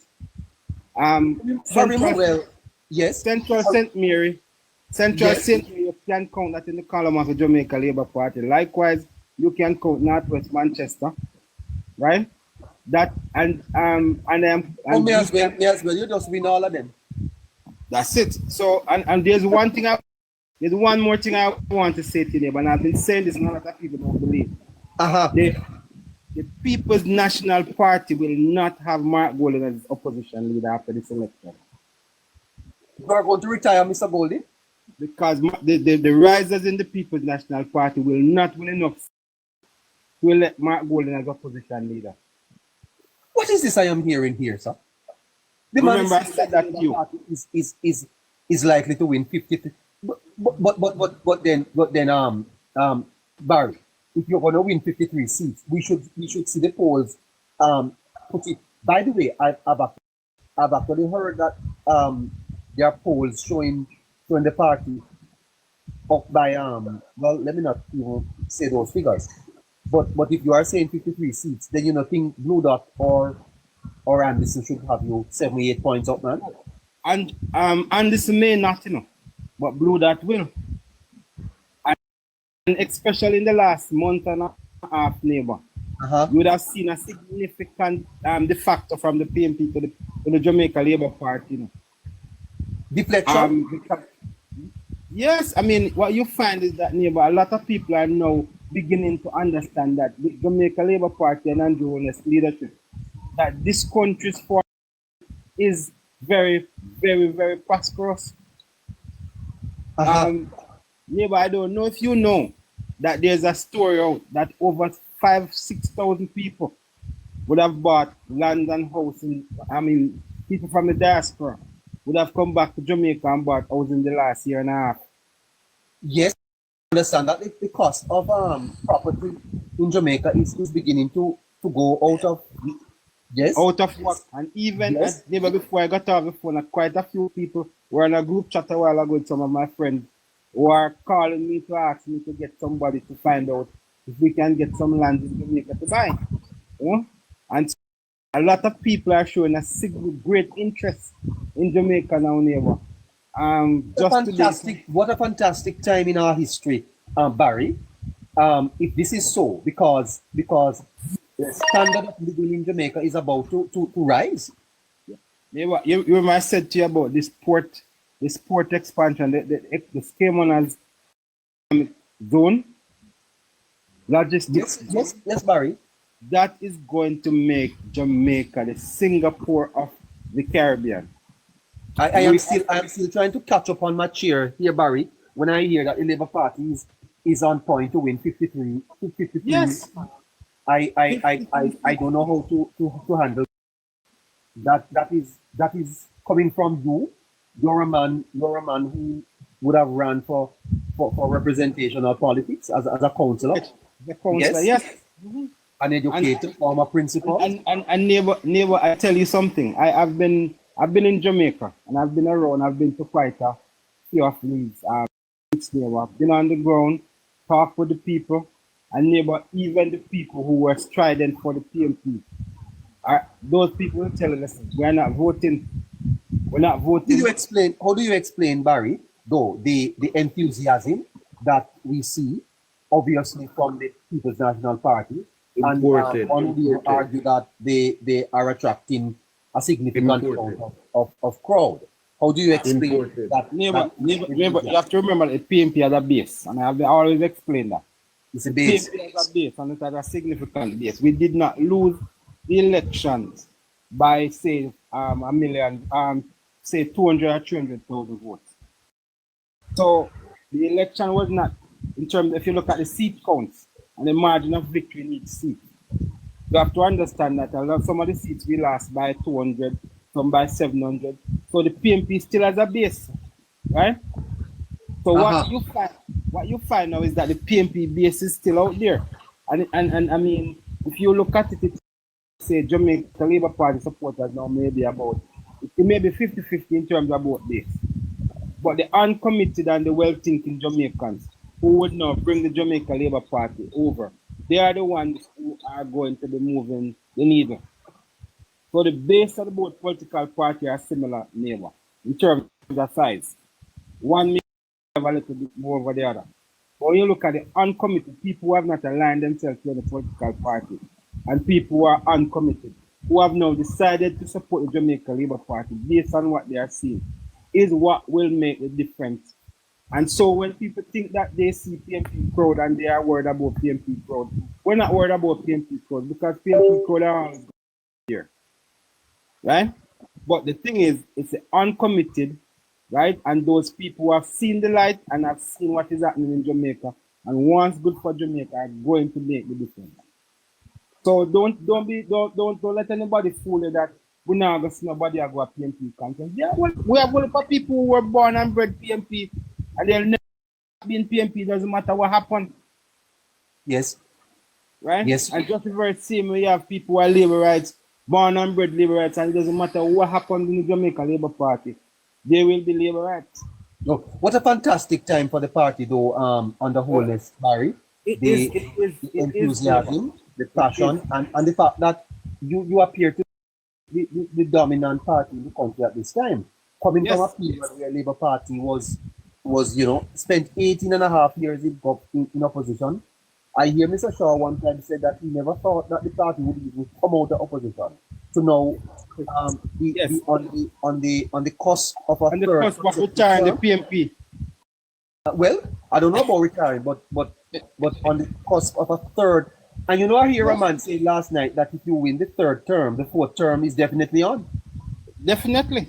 And neighbor, in your short years on this earth, neighbor, did you ever think that you could live to see so much development taking place in the country? I must tell you, sir, that there was a time when I, as a young man in Jamaica, I had no hope. I felt so distressed and discouraged. I had no hope. So when I left Bowling school, my parents wanted to send me to learn trade down in my gully. Because that's what I saw. It was my teacher, God bless her, Mrs. Ellis, who got me into the overage exam, and I passed, and went to Homewood. And sir, when I left Homewood, I think somewhere around there, there was no hope, sir. First of all, I never saw myself as being able to go on to tertiary education because I just couldn't afford it. And getting a job at that time was like, you would have walked from morning till you send out applications to fill your. That is my story, neighbor. Nothing, sir. It's my story. And the few jobs that were available, you had to be overqualified. So nobody had to be about I know somebody. You know somebody, sir. And I can tell you in today's Jamaica, sir, you not only can go off to higher learning and education, but you can get a job. You may not need the job. And merit. And merit, neighbor. Yes, Barry. And some people in here, bad mind, some of them are hypocrite, some of them just downright blind. To suggest that we not now go on in Jamaica, that's not true. I'll be honest with you. I was at a training today with a whole lot of Jamaicans. Sir, this is a crackers. You see crackers? Yes. Never. I was at a training today with a lot of crackers. Yes, sir. I would saltfish. Solomon a gun there. You ever had that? Yes, I do. But water crackers used to kill me. Water crackers would kill me. Yes, sir. Go ahead. Yeah, so I was telling you I was at a function today with a lot of Jamaicans were there. And I had my true Jamaica armband on, And I became the center of attraction, Yes. So I jokingly said to them that, we have a chartered flight going to for election. And the amount of people want to know when and which date that it's leaving. Because they really want to come down and be a part of history. Not only that, sir, but you see the whole Barry, whether this party wins the election or not, the performance of this government is not matched. No, not at all. You hear me, sir? No, it is not going to be matched. And there is what you call predestination. And I think that God would have, set up Holness for this time in Jamaica. I said that to somebody there and they asked me, yes, sir. Yes. Everyone that he gives the baton to, I am telling you, he has laid a foundation that is unmatched, Barry. And neighbor, I am I am sitting down here. When I drove around Jamaica the other day when I was down there, and I saw the development, and I said, all of these developments are in train. Can you imagine when these are completed and no one started, neighbor? What is Jamaica going to look like? I can't begin to imagine what my country is going to be like, neighbor. And I said to myself, the government would not have said this because they don't want to set up themselves. But the only way the government is going to be able to keep its teachers, right, is going to pay them more, nurses, the police. And so you know what I'm telling everybody in Jamaica right now, neighbor? Hold on for your job, because guess what? As soon as the fiscal space become available, the government is going to pay you enough money to keep you in the country. Yes, sir. When I hear them talk most of the time. Barry, on that note, you know, there were some allowance increases implemented. Well, for us today, I don't know when the other sectors will go. Right. So I'm saying the government is going to pay public sector workers to stay, nurses, police, engineers, doctors. They are going to pay them enough money that they can live in. And nobody wants to live outside of Jamaica. Yes. All right.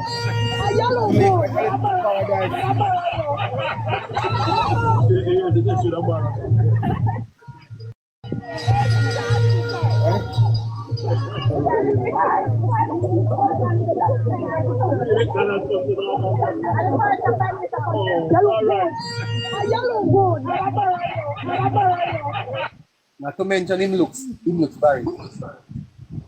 Never you don't have them the good looks. You have them the good looks, Barry?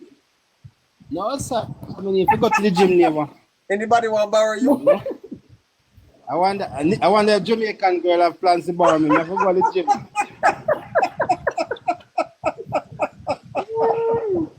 Lord have mercy. Come on, Barry. You know, you look good.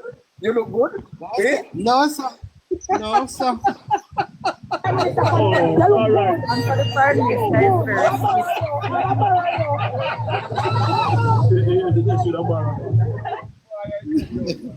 Boy, I tell you, Barry. Go to the gym. Work on the stomach, the Barry. Yes, see, Nikki said she will borrow you. Nikki said she will borrow you. Make sure your wife not hear it.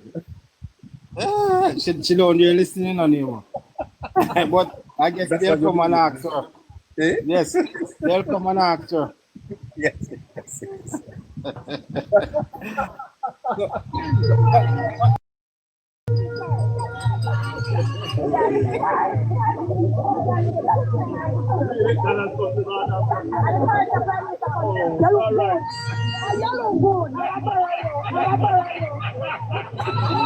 Mrs. Holness might have to resign, you know, and follow him all around the country. That's right. But I tell you, though, exciting times are ahead. Well, yeah. And did you ever think that this country have so much money to spend? You ever believe that you'd live to see a town bill, neighbor, let alone two? I told you, sir, the Jamaica that I grew up in, saw through the school, you know, Barry, I'm telling you, tougher. You see a town built before your very eyes, neighbor. One whole town. And then when by another 2 years, neighbor, you're going to go down to Portland. I can die. Yeah, I can die. I can die now, Barry. I never know that I would have lived to see school bus being introduced in this country. School bus, sir, for our students. School bus. I funny enough, neighbor. When Bruce Colin won election, you know, in 2007, you know, my father said to me when I went to look for him after the election, my father said to me, son, boy, I never know see I live to see my JLP come back in power. You can dead right now. Believe me, that's exactly what. Well, you know, sir. Exactly what he said. Yes. Yeah. So well, if I go, sir, then I know that my country would have been making strides. And I encourage the young people online. I am an old man now. I encourage young people online. Build on the legacy. Build on what? Build on the legacy. Yes. Continue to inspire yourself. This is a great nation. You know, don't listen to these nonsense about nothing now go on and eyelashes and foolishness. Be inspired to be your best self. Some of you young people listening to me online, yeah, there is hope in Jamaica. Right? Go to school, you know, get a trade, young man, yes, young girl, yes. Put away the boyfriend and all of that. Delay the pleasure and the gratifications that you think that will run away. Not run away. Yeah? Position yourself for the new Jamaica, the new world. This is what I see happening here. Yes?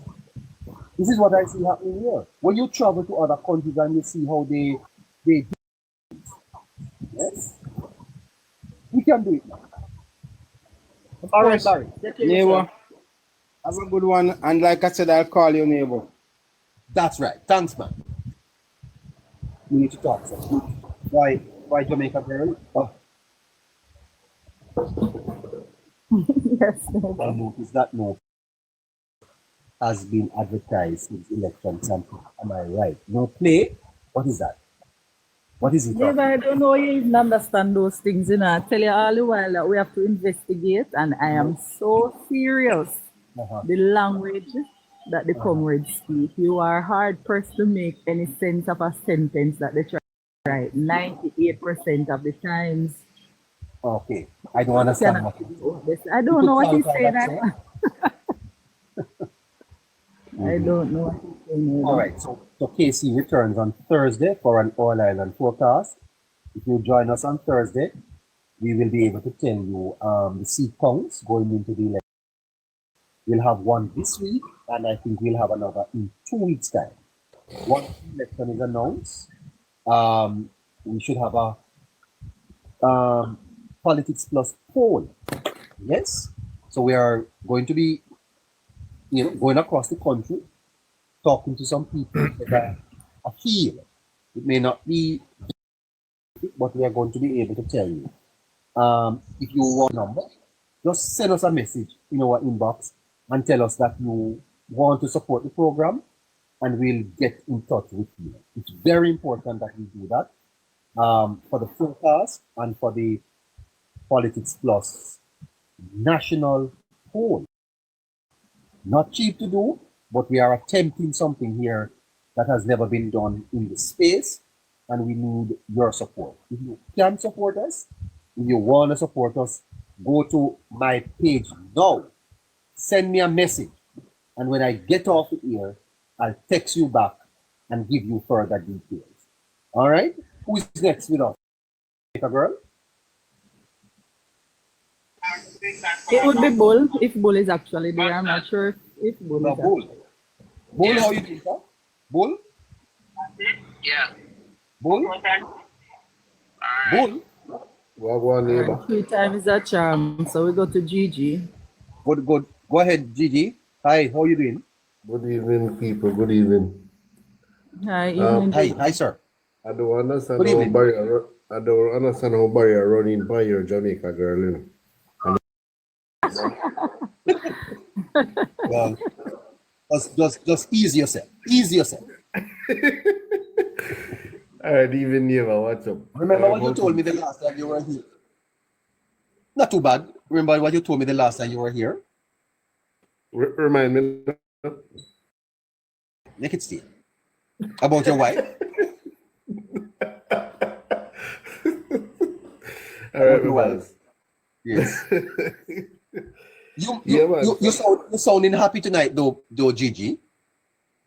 Yeah, well, if the party winning the election. If inside coming from Barry, of the seats, I mean, I'm kind of little, chirpy. Barry's a man that goes to Belmont Road, sir. Him know. I know. So that's why I'm saying. But then again, I'm not surprised in a way, because it's just that the PNP, it is showing, or the lack thereof, I should say, lack of substance is showing, and it is hitting them very hard. Let me ask you something, Gigi. You're an elder here. What is the difference you are seeing in this election as compared to the others that you would have been. What is the difference you see here, especially for the Jamaica Labour Party? Very strategic leadership. Strategic leadership. Wow. Yeah.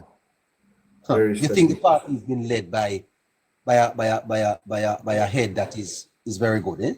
You know, what I have observed, and it confirms that Andrew has benefited from past ills of the party itself. Yes. He has been through, and he's of a different age or a different era, you could say. Who has developed a different mindset from the elder set of people who are still trying to run this country. He has adopted a more modern approach. Yes. He's very strategic by learning from the past. And what is clear, I've said it on this platform already, he has intertwined a little bit of Mike and Manley with Edward Siaga.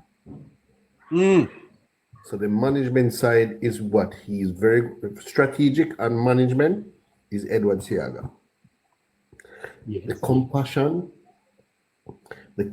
and that type of part is where Michael Manley comes. Very interesting that you would have made that comparison. Right. I've heard that from others. Yes. Right. So there's an intertwining, or there's a merge, so to speak, of those two leaders who has had great influence in the country in the past. Yes. And I'm saying he's been from that history to have observed and to understand the Jamaican people, because he has been a part of our life. He has lived the common man life. He has lived the poverty life. He has lived through a period where he has seen technology transition. He has spoken about the Industrial Revolution. And he has realized that one of your listeners is saying that a little J is there too.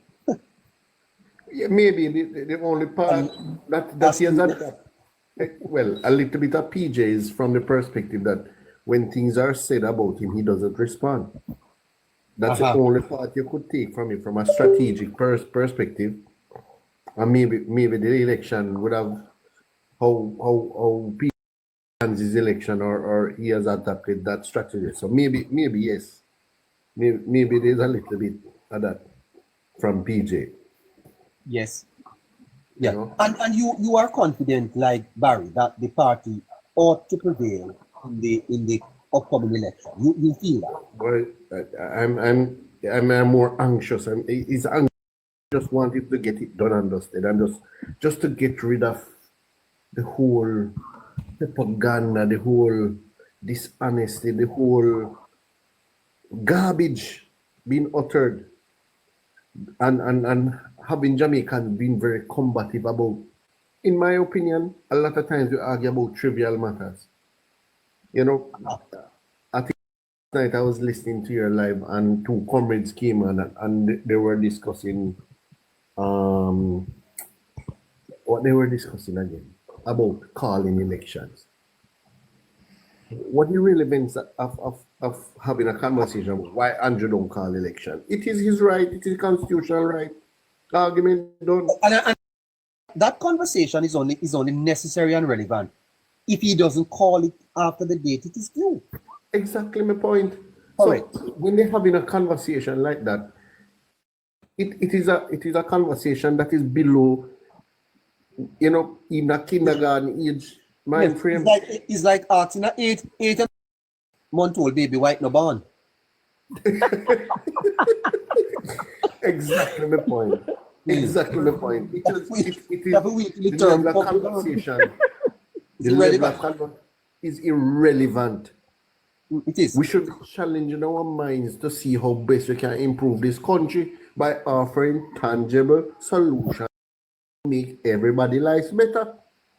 Yes, sir. And I agree with you. I don't want anybody coming up here to ask me why Holness to call the election. Because the elections are not due. and not talk about why he didn't fix the election. All of a sudden it become a bother to them. You know, have you even realized that the leadership don't criticize it? Because guess what? they want it as an advantage for them should they form power. Yes, yes, yes.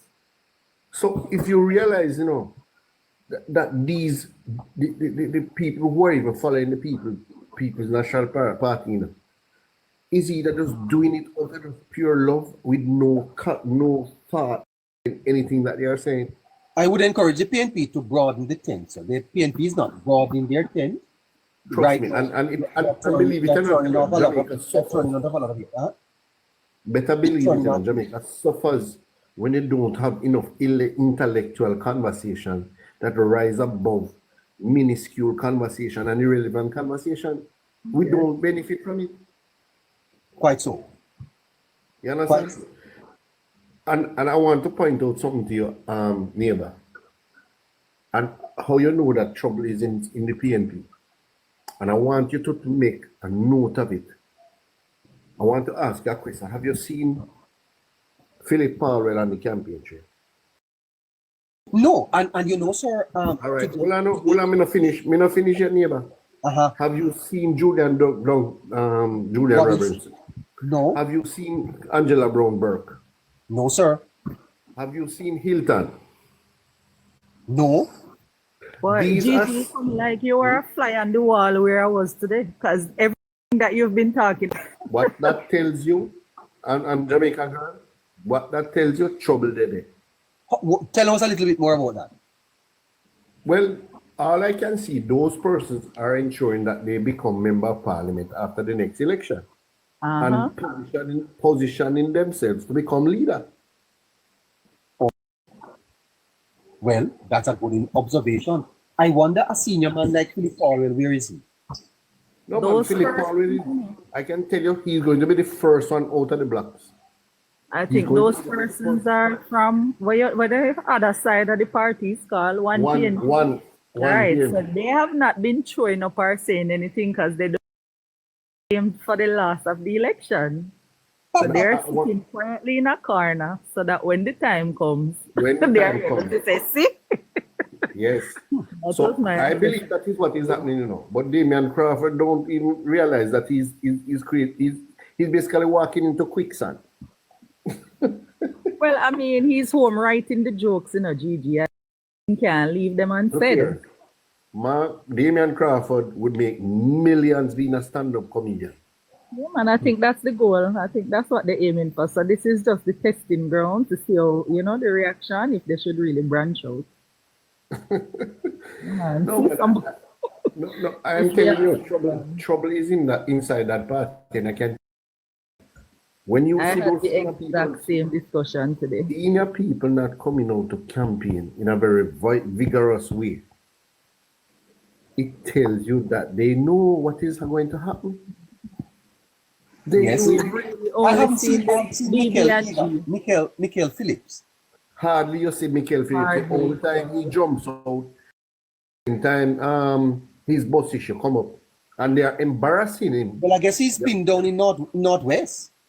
He's also pinned there, but also they are also embarrassing him because it is clear that they have one way of attacking the campaign by criticizing the boss and having him now as the shadow minister to come and respond to something that he probably wasn't a part of in the first place. So the discussions is not being had with them, you know, to say strategically what they're going to do, you know. It is clear. But him being shadow, him can't shy away from it and then now push them underneath the bus. They say, look, we never want the bus system. We always wanted a bus system. Because I remember saying, he said, as a rural MP, I could never that I don't want. Yes. But Bunting clearly said. So there's disconnect.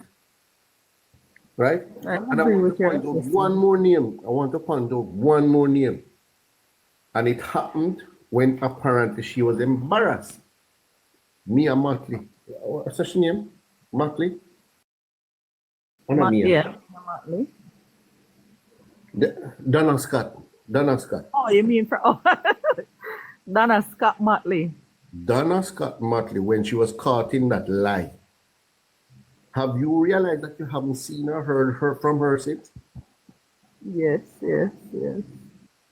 Because that woman I gave her some credibility, you know, but she kind of lose it now when then she's doing some little foolishness with them tell her to do. And she just embarrassing herself. So the lie is probably the straw that broke the back and embarrassed her. So it is clear from that onset she has taken away herself. Yeah. All right, Gigi. Thanks for the intervention. Yeah, man. Jamaica girl. Yes, Gigi, take care. Enjoy the rest of the night with neighbor. All right. No, she leaves me short. Oh wow, Jamaica girl, wow. I won't say that. I won't tell you what came into my mind. Neighbor, you know what else I noticed? You don't see the supporters going on any platform and speaking policies. They come to crowd, they come to talk about why the Prime Minister don't call the election, everything else except the policies of the party. You mean the supporters that come up on the lives? Yes, like even when they come here, yeah, or they go on other lives, you know, so they come up and say, you know, oh, our party has a great plan to do this or to do that, or it's just always what. So why the Prime Minister don't call the election? Or you see how the crowd big? Yes. Come on, supporters, you have to do a little better. You guys should be carrying the message of your party. But if you don't have any message, what you carry? Then you know talk about the wig neighbor and the lace front. Yeah. Young Mullah, is he there? Yeah, man, we're here. Night. Hi, oh, Tari, so quiet. Good night. Night. So yeah, I just called to give a little message here. So the JLP, this government, have so many reasons why they should be returned as government. We have 9 minutes. There are so many things. Yeah, there are so many things. When I talk about the economy, they have done well, great. When I talk about crime, they have done well. When I talk about extremely well, when I talk about infrastructure development, they have done extremely well too. When I talk about social benefits to the general public, they have done all good in all those areas. Those are the critical areas where you normally campaign on, or the opposition normally beat the on when they are trying to win an election. And when I see that the PNP can't even use any of those to hammer the government, then it's a done deal to me. Any well-thinking person would see that there's no need for change right now. You know, sir, to be fair to the opposition, it is and you look across the country, you know, if you don't have socialism or communism or authoritarian government, but in democracies, it's a long time that you see a government going into an election and the opposition really can't find anything to knock them on. Exactly. It's unprecedented. It's never happened in Jamaica before. I've never seen that. I read about it. Look at in Trinidad the other day. Kamala Prasad won easily. The government was not performing well at all. Because she won on crime. She won, yes, and there were other issues too in terms. Yeah. Huh? Yeah. Yes. In Jamaica, what would you say is a major failure of this government? Could you just help me? I can't see any now. I can't see any right now. I can't find any either. Because if you're gonna talk about the economy, wow. If you're gonna talk about crime. That's what I'm saying. Yes. All the areas. What is the opposition to campaign on? Increasing pay. Gimmickry. Bad road. They can't. Corruption.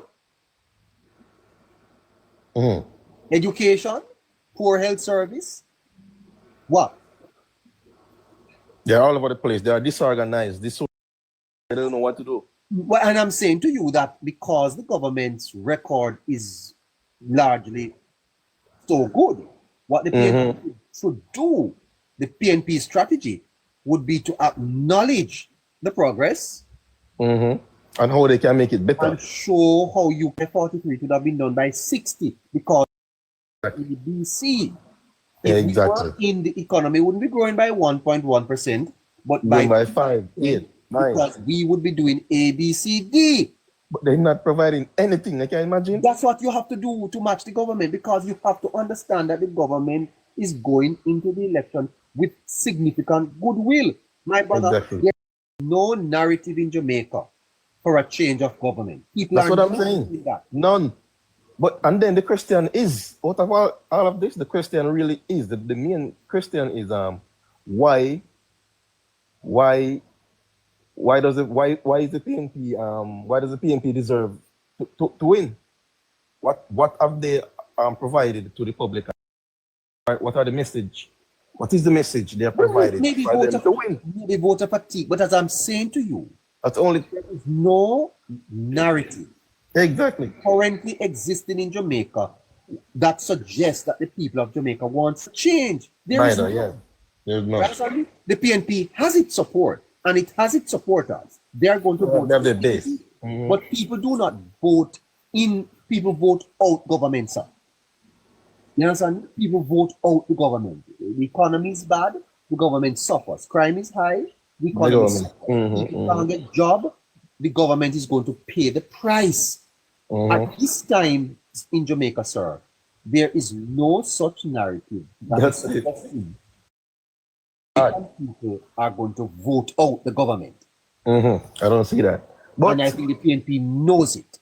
Because even as we speak, my brother, the government is touring the island with buses. That is implementing in September. Exactly. I never thought I would see that in Jamaica anytime.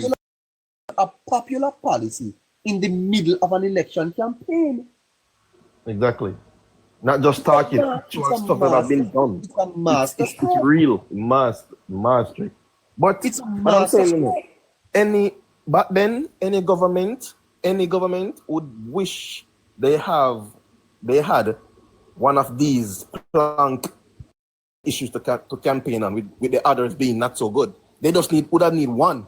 Crime. When I talk about crime, this government deserves to win just on the crime management and the crime reduction, the achievements in crime. They deserve to win on that alone. And they have other stuff where they deserve to win on. Well, since I've been born, so crime has been high in Jamaica. Crime figures, last government would have wished they had this to campaign on government on Sunday. In I don't see. Crazy. In 2004, so we had 1,471 murders in Jamaica. In 2005, 1674. 2006, 13. 2007, 1574. 2008, 1601. Yes? In 2015, 1,192. 2016, 1,350. Crime has been high in Jamaica for a very long time. And now, for the first time, where we are now. Yes, because sir, in 1989, when the PNP took over government from the Jamaica Labour Party, crime was 430 something. 439, sir. 439. Did you know, Jamaicans, that in 1970, I don't know how many of you here were born in 1970. No, not me. I was there. I wasn't there yet. I wasn't here yet. 152 people died in Jamaica in that year. Did you know, sir, that there was a time in Jamaica when if one murder happened, it would make headline on the Gleaner? Yes. Big hole on the Gleaner, no, that a murder committed, in 1970. 152 people were murdered in the island at that. Just 152. Imagine. Imagine that, sir. You know what I'm saying to you? And it rose. It actually went down in 1971 to 145. Only 145 people were murdered in Jamaica in 1971. And the fact is there. Murder skyrocketed under the PNP government. It's there. And it did, sir. And we came to a place in 2005 where we had 1,674, one of the highest in our history. Right? Yeah. There was a time, brother, when we were rivaling El Salvador as the murder capital of it. You know what El Salvador did to bring their murder rates down, sir? Yes, they have to do. They did massive some constitute. They did massive imprisonment of people. Ended rights. Yeah, they suspended people's rights. Yes, sir. And our government did that. Close to that. Huh? And we didn't even did that. We did it Well, right. what we did was we tried the state of emergencies and the PNP and the zones of special operation. Yes. Well, the zones of special operation is a different. So, but on the states of emergencies, it was to kind of hold the thing together. The PNP said, no, you can't do that. But we see what the results are, and it is out of those same states of emergencies why we are where we are today. Yeah. Don't think they're wrong here. Yeah. So, anyway, I'm saying, though. The performance on crime alone, the government deserves another term. Just on crime alone. And there are many others. But crime alone, they deserve another term. Okay, so before we have to depart, let us remind the listeners, we have a forecast for you on Thursday that we are working on right now.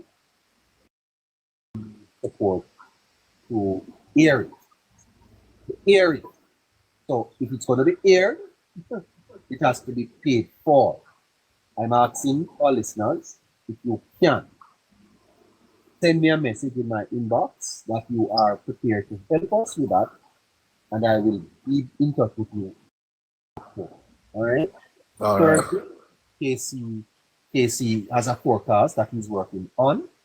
KC has taken time off work to do this for us, to go into the field and do the research. Maybe he's at this time somewhere in the country. It has to be paid for. We do not have the budget. We need some help. Can you help us? Yeah, well, we'll chip in. Send me a message in my inbox, sir, and I'll respond to you. Young Mullah. Definitely. Respect. We want the forecast on Thursday. How many seats are being won by the Labour Party? How many by the PNP? Yeah, my forecast is always nice to listen, and it's very interesting. Not busting stuff coming up on Thursday. You can't afford. But we'll chip in. All right, young Mullah. All right. If you don't text me, I'm going to text you, you know. I got you. I'll text you.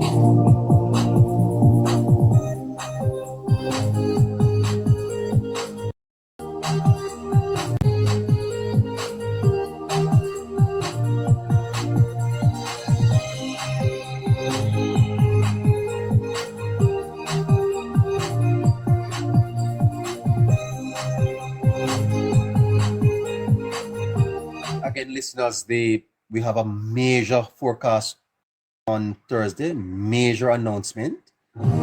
I understand that the Labour Party has a mass meeting in Halfway Tree on Sunday. My goodness. Can we go? Can we go to Halfway Tree on Sunday and broadcast live from Halfway Tree? This Sunday, live in Halfway Tree. That's what I'm hearing. But before to miss Thursday's program. Thursday, tomorrow, Wednesday, Thursday, we have a forecast and we're short. We're short on the budget. Help us.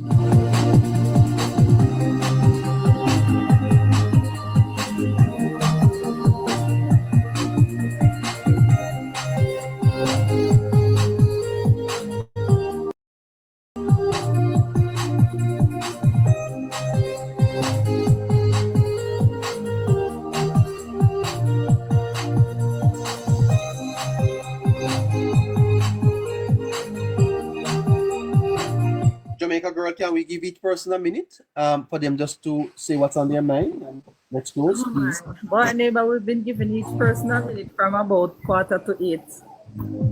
I understand. Oh boy. All right. So I can tell you from now that Shernet and Joy have probably pressed by accident. So let us try user.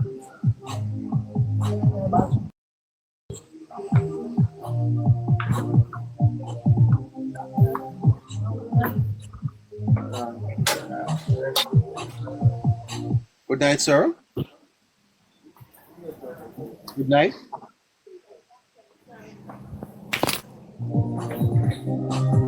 All right, he's not there.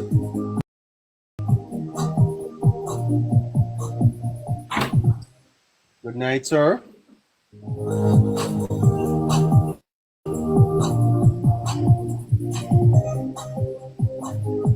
Five minutes after 9 o'clock. We are being respectful to 5 minutes after 9. Hello. Hey, huh? Wow. Wow.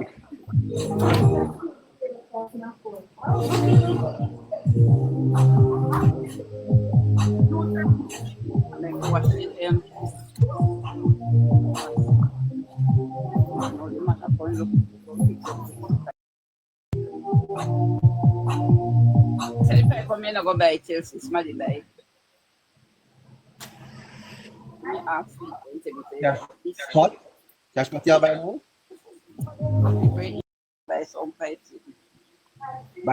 By number 17. Yes, they didn't have no more. By 17.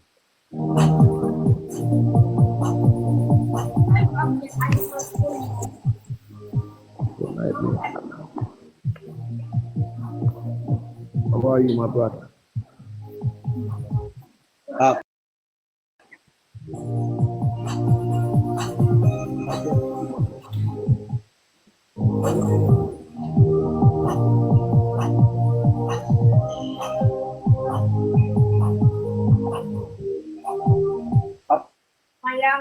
Apostle, good night, sir. How are you, my brother? Hi, how are you? Great, great. Just stop by, just to, say God bless you. And, your program reminded me back in Jamaica in the days when they had a program start at 6 o'clock, I forgot the name of it. But just to expound on what truly is going on in the country. And you brought me back to that memory lane. And I must What was the program, sir? What was the name of the program? Man, it was like something started at 6 o'clock. I forgot the name of the program. Been so long now, but I don't want to say I'm not old, but it's been a lot. 6 o'clock, something at 6 o'clock. But they started the program just like what you did. And they just talk about what the was going on through. And you bring back it. When I get the name, I'm going to come back and I'm going to share with you. But I never keep it up, my brother. Keep it up. Yes. Yes, sir. And I hope I see God you bless you. soon. Huh? I see you soon in Atlanta. In Atlanta? You forgot who you're talking to? Remind me. Apostle George. George, yes. Hey, dear George. Yes, man. Absolutely. And you sent me your link, eh? Yeah, we're friends. Yes. Wow. So when I get my vacation, I hop over to Atlanta, I'll make sure to stop by the church. Yes. Yeah, man. Yeah. And I'm coming down soon, so I want to link you up to, You better do that. You better do that. Maybe we go have two Campari. Come now. Yeah, we go to Sharkies. Yeah, we can go to Sharkies. Go Sharkies. We're going to Sharkies. Whatever they say, drunk Robati. Hey. You not touch that? No. That's too heavy for me. Yes. That's right. But I will link you. I will link will you know when I'm there. Okay? Yes, man. All right. That's good. God bless you, sir. And when you come down, if you tell me when you're coming, then I can arrange for you to visit the church and share a word. Amen. Yes, sir. I will let you know. Right. All right. Cool. You. I'll let you know. By the way, I should tell my listeners that. Yeah, inbox. I'll let you know. Inbox me as you cut off right now. Okay, Papa. No problem. Thank you. The St. Catherine Apostle George T. The St. Catherine Ministers Fraternal will be having a breakfast this Thursday, giving God thanks for the reduction in crime. That's the Catherine Ministers Fraternal. By the way, listeners, do you need anyone online need chicken? Chicken? Anybody have a restaurant and need chicken? For to buy? Anyone here need chicken to buy? Do you have a restaurant? Please send me a message. I can get you lots of chickens to purchase. All right. If you need chickens, send me a message. We can get you lots of that at very, very good price. From a good farm. Everything is legit. Health practices are observed and all of. Do you need chicken to purchase? We can deliver in St. Catherine and Kingston, maybe as far as Manchester or Clarendon. If you need chicken, let us know. Send me a message and let me know where you are and how much you have and how much you need. All right. So that box me. We give you it at better prices than anyone can give you at this time. All right. Kamala's restaurant in Portmore supporting us. We want to say thanks to them, Kamala's, and also who else is online there with us now? Tari. Good night. Good night, sir. Neighbor. How are you? Good night. Well, I'm tired, but I'm doing well regardless. Yes. Go ahead, Yes. Harry. What's on your you're mind? saying what's on my mind? What's on my mind? Well, since Daryl has talked Before you go to what's on your mind, Harry, we don't have a lot of time. If you are in Trelawney, especially in Litchfield, Trelawney, there is a nice little mobile store there by the name of Bravo. Bravo is in Litchfield, Trelawney, and they sell Clarks. Do you need a Clarks, or do you need class clothing, shoes? Yes. Call this number 329-6337 or 837-7710. Of course, you put 876. So if you need Clarks, you need a green Clarks for the election? Bravo. It's the #1 mobile shop in Trelawney. You can get your Clarks to buy there all the time. Please support that. Go ahead, Tari. What's on your mind? Neighbor, so it's something that Minister Vaz would have addressed. I saw the comment last night, but I saw some pictures of what happened at the time, and I was a bit upset.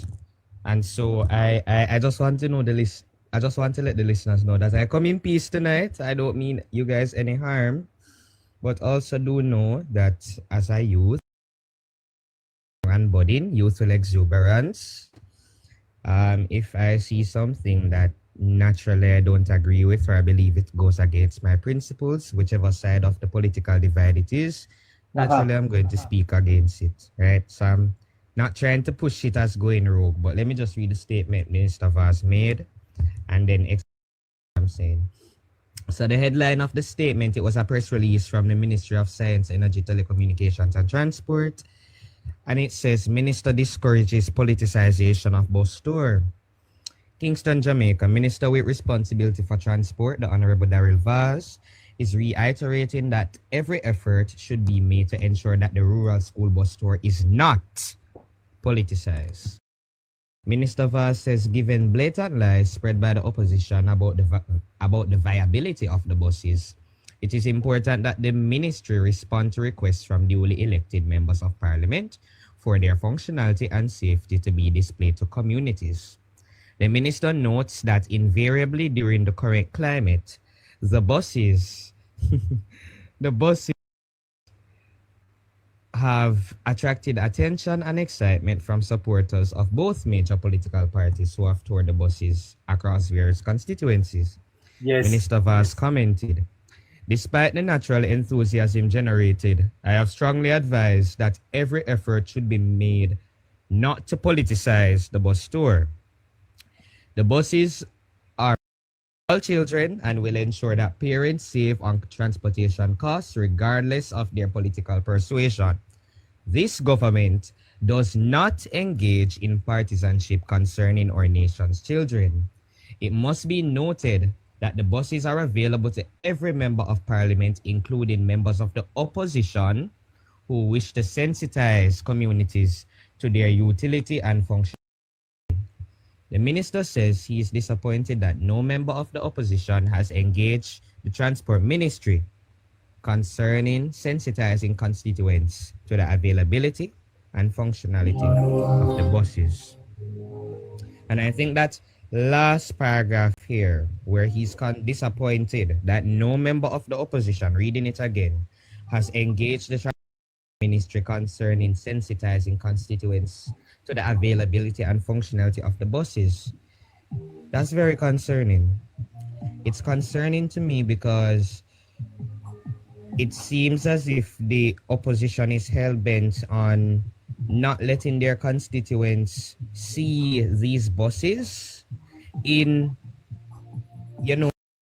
life. And I think these members of parliament on the opposition side are probably adamant about not letting their constituents see that the government is actually working for them. And if that's the case, I'm disappointed because it will be the children from these same constituencies who will go on the buses in the mornings, who will go on the buses coming from school. Whatever school they go to, it will be these same children who will benefit from this bus system. The same children who will be paying the $50 to go to school and to come back. The same children whose parents will know if the child has reached school or not due to the tracking system. The same child's parents who can feel a sense of safety and security because they know that their child would have reached school on time, safe, nothing happened to them. They don't have to sit in any man's lap. They don't have to hear any lewd music. They don't have to be confronted by some of these taxi drivers or just in general drivers across the country, because I don't want to generalize it to just one section. This is what I'm concerned about. But on the flip side, because I'm going to be political in this. I have seen videos and pictures of labor rights supporters in green shirts with their green flags on the buses. I have seen pictures of comrade supporters in their orange hats with their orange flags on the buses. This is a state resource. It is a state resource. And because it is a state resource, I did not have the legitimate expectation that it will be used in this way. I saw a video of the buses in a labor right motorcade. For what? Why is it in a labor right motorcade? I saw a video where when passing music was being played from both political parties. Why are the buses being treated like this? I do not disregard the fact that the PNP started to politicize the bus. I do not disregard the fact that you want your constituents to see the buses. I do understand that in this election campaign, we must be strategic. We must be strategic. When a normal citizen, whether it wants to be an independent or a middle class person who is not so interested in the politics, when they see this behavior being espoused by both sides. Yes, sir. But I suspect, you see, that politics not to be seen in a negative light here. The fact of the matter is that the politics of this is now front and center because we are in an election campaign. But it is the JLP that is in government, and it is the JLP government that has brought the buses in. And I think that there is a distinction that I appreciate that you are making, that it would have been preferred if we could unpoliticize the rollout. However, precisely, it now go work right now because we are in the middle. For example, on Sunday,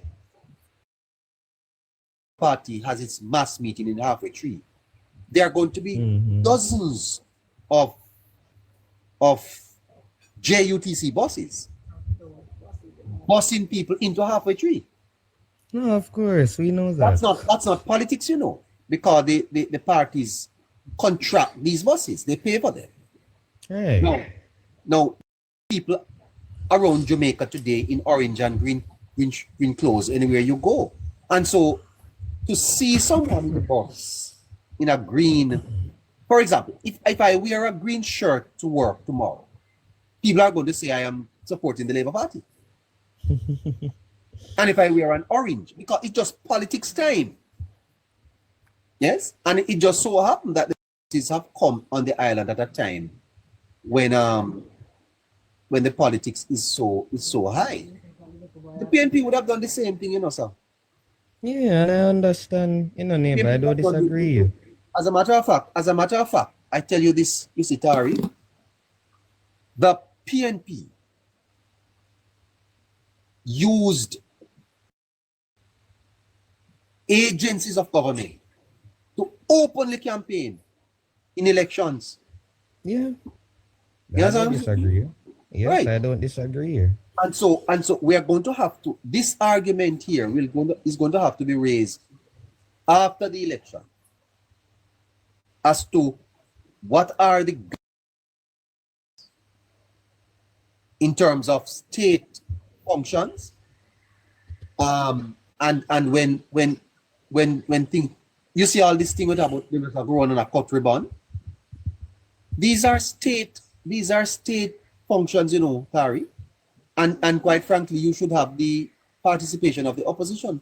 But I can opposition being a little, you know, tentative, apprehensive. Because when you turn up at these meetings, the Prime Minister is going to be there. And there is an election to be won, Tari. There is an election to be won. And don't you ever think that the bosses do not give the government a fillip?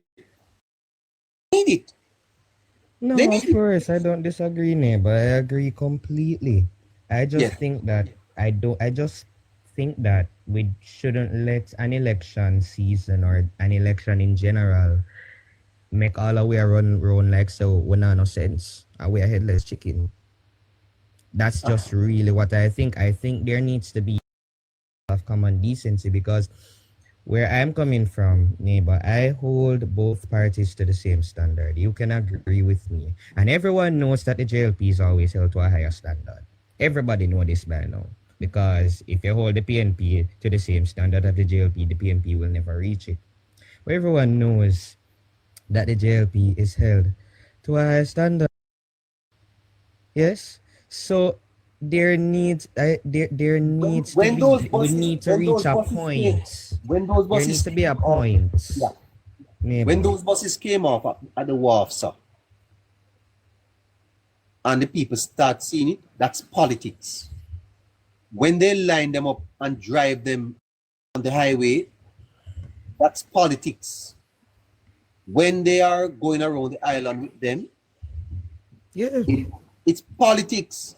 Right, and I understand that, neighbor, but where I'm coming from is that it goes to a point. I don't disagree that you go drive around with the buses and show them off to your constituents. I don't disagree with that. Go do that. Let them be sensitized to these things. I don't disagree. My concern, as I've always stated, however, comes with the image that is being perpetuated or shown, if I should say, because I think people need to understand, and I will always be a firm proponent and a firm proposition person for undecided independent middle class voters. I will always be. People are going to hate me for it, but I will always be, because within the circles that I am in, I am exposed to youths that don't even want to be interested in politics because of things like these. And I look at these things and I say to myself, how do we get them interested? How do we bring them in? What role do they play in all of this? Yes. And that's where I'm getting at, you know. I feel it's just after the election, we can have this debate, we can have this argument. Right now, the Jamaica Labour Party wants to win the election. The Jamaica Labour Party, they have an election to be won. It's an achievement, it's an accomplishment of the government. They are going to milk it. That is just the facts. That's how politics works.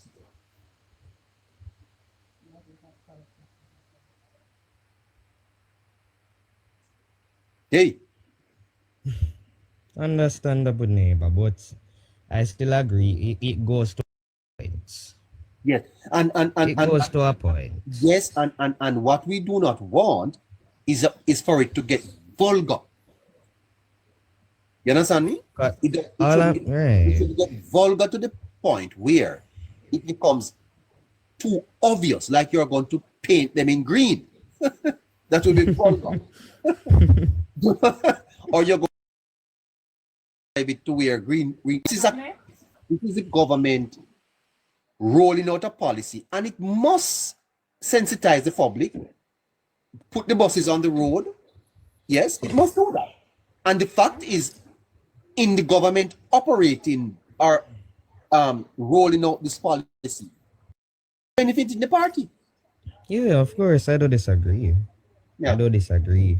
But even when the Prime Minister said at the gospel concert the evening, where he said that it's not a race to the gutter, even I'm reflecting on these things, and I ask myself, how far is one until they reach a gutter? Because, and I feel that maybe I am thinking too far ahead. Maybe I'm wishing for a utopia.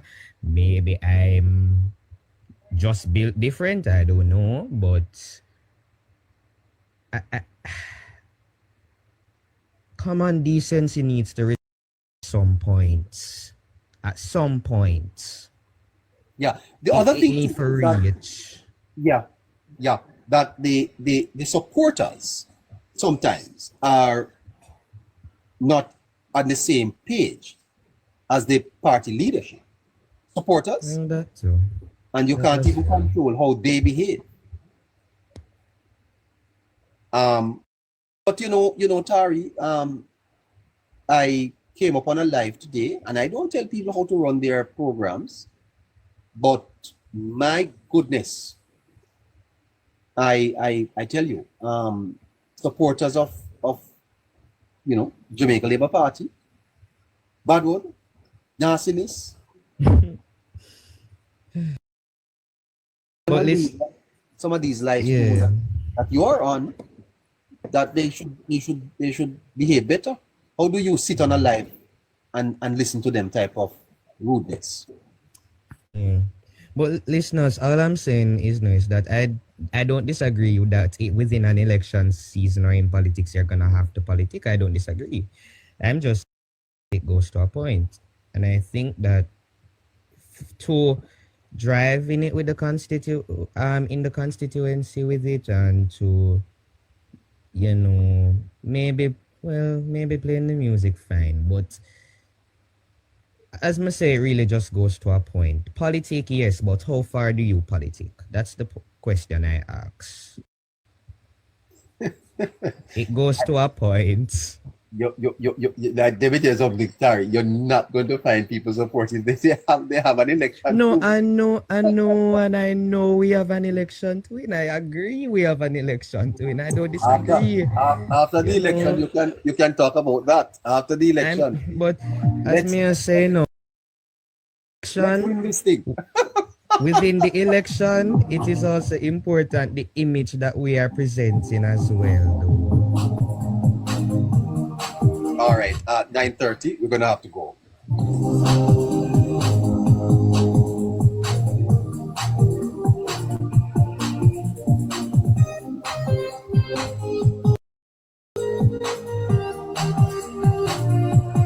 Will you be in halfway tree this Sunday? Will you be in halfway tree? Oh my goodness. Will you be in halfway tree this Sunday? Mass JLP meeting. Thousands upon thousands upon thousands of people.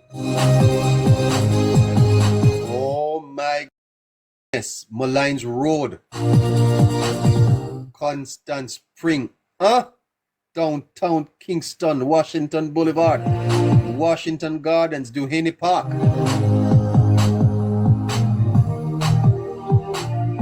Halfway tree, come see. Oh my goodness.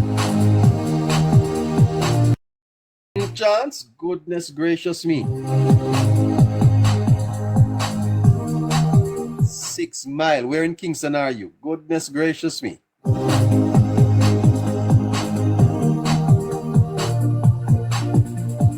What a halfway tree Sunday. What a halfway tree. Huenden Marvelly. Upper St. Andrew coming down Portmore City. Goodness gracious. Do you need a Clark's?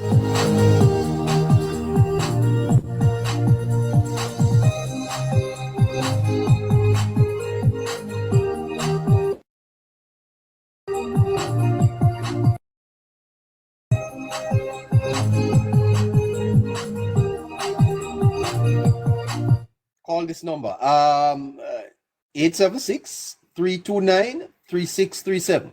You need a green Clarks for Sunday? Come on. 837-7710. Call Bravo. On Clark's mobile shop. Where you're in Kingston.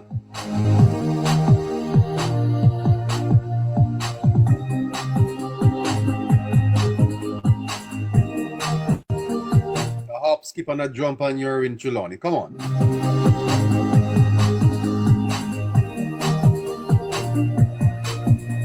All right, listeners, please remember, Thursday, we have a forecast. We're seeking support to help us with that, okay? Send me a message right now on TikTok, and I'll respond to you. So until tomorrow, take care of yourselves, and this was a great show. Take care of yourselves, and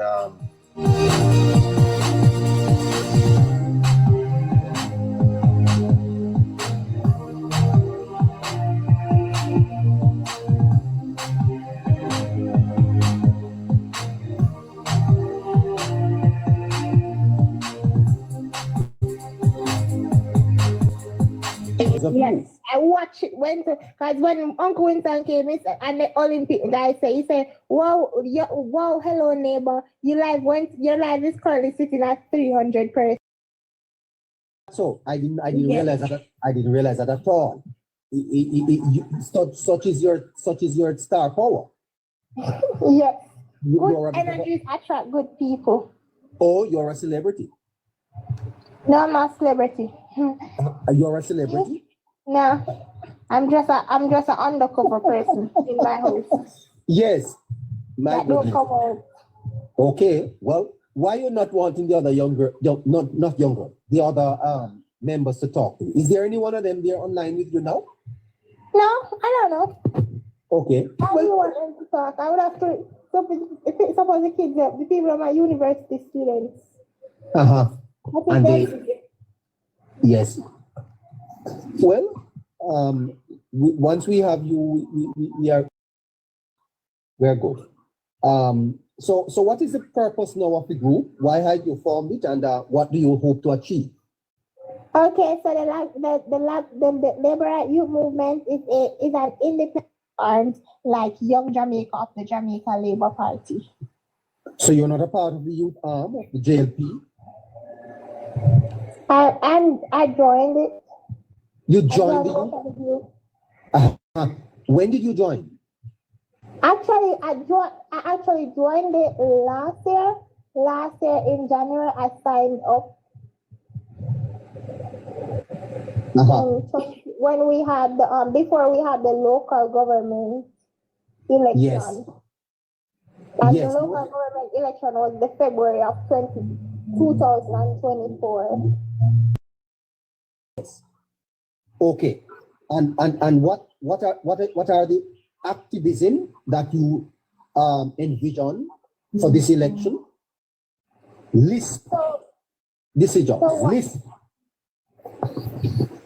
So my vision is basically for us to go there to try to recruit young people to vote, because my goal is to actually this election be one of the most powerful elections where young people come out and utilize their voting rights and just to make Jamaica a better place. Because in the past we have known that young people we have heard that young people don't care about politics. So basically, Labour Youth Movement is to basically encourage young voters to go out and vote on election day.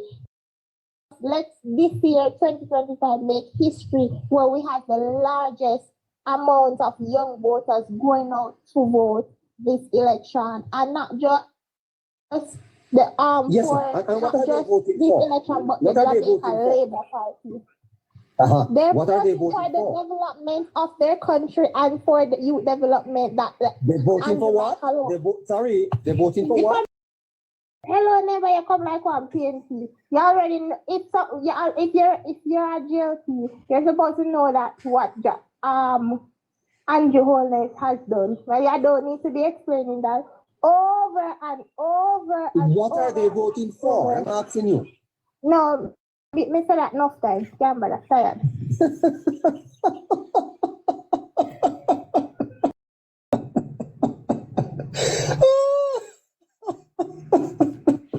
No, me say that enough times. Gamble, I'm tired. Voting for? I'm asking you. Over and over done. Well, I don't need to be explained that Andrew Holness has done. Well, if you're a JLP.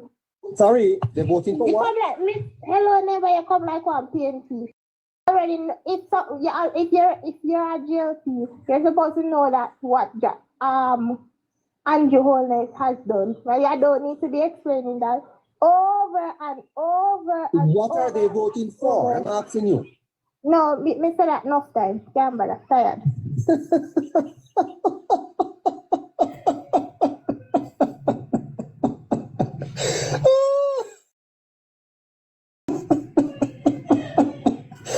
Boy, I tell you something. This no, sir. I tell you, this is no, boy, I tell you, this is fantastic.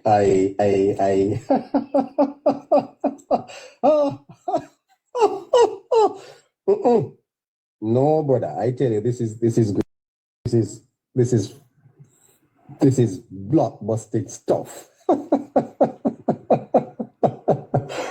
Well, I tell you something. This is interesting. This is so interesting that it almost is. Oh boy. Okay, you get her back, please, my come back here. Don't run away from neighbor. I'm not trying to set any trap.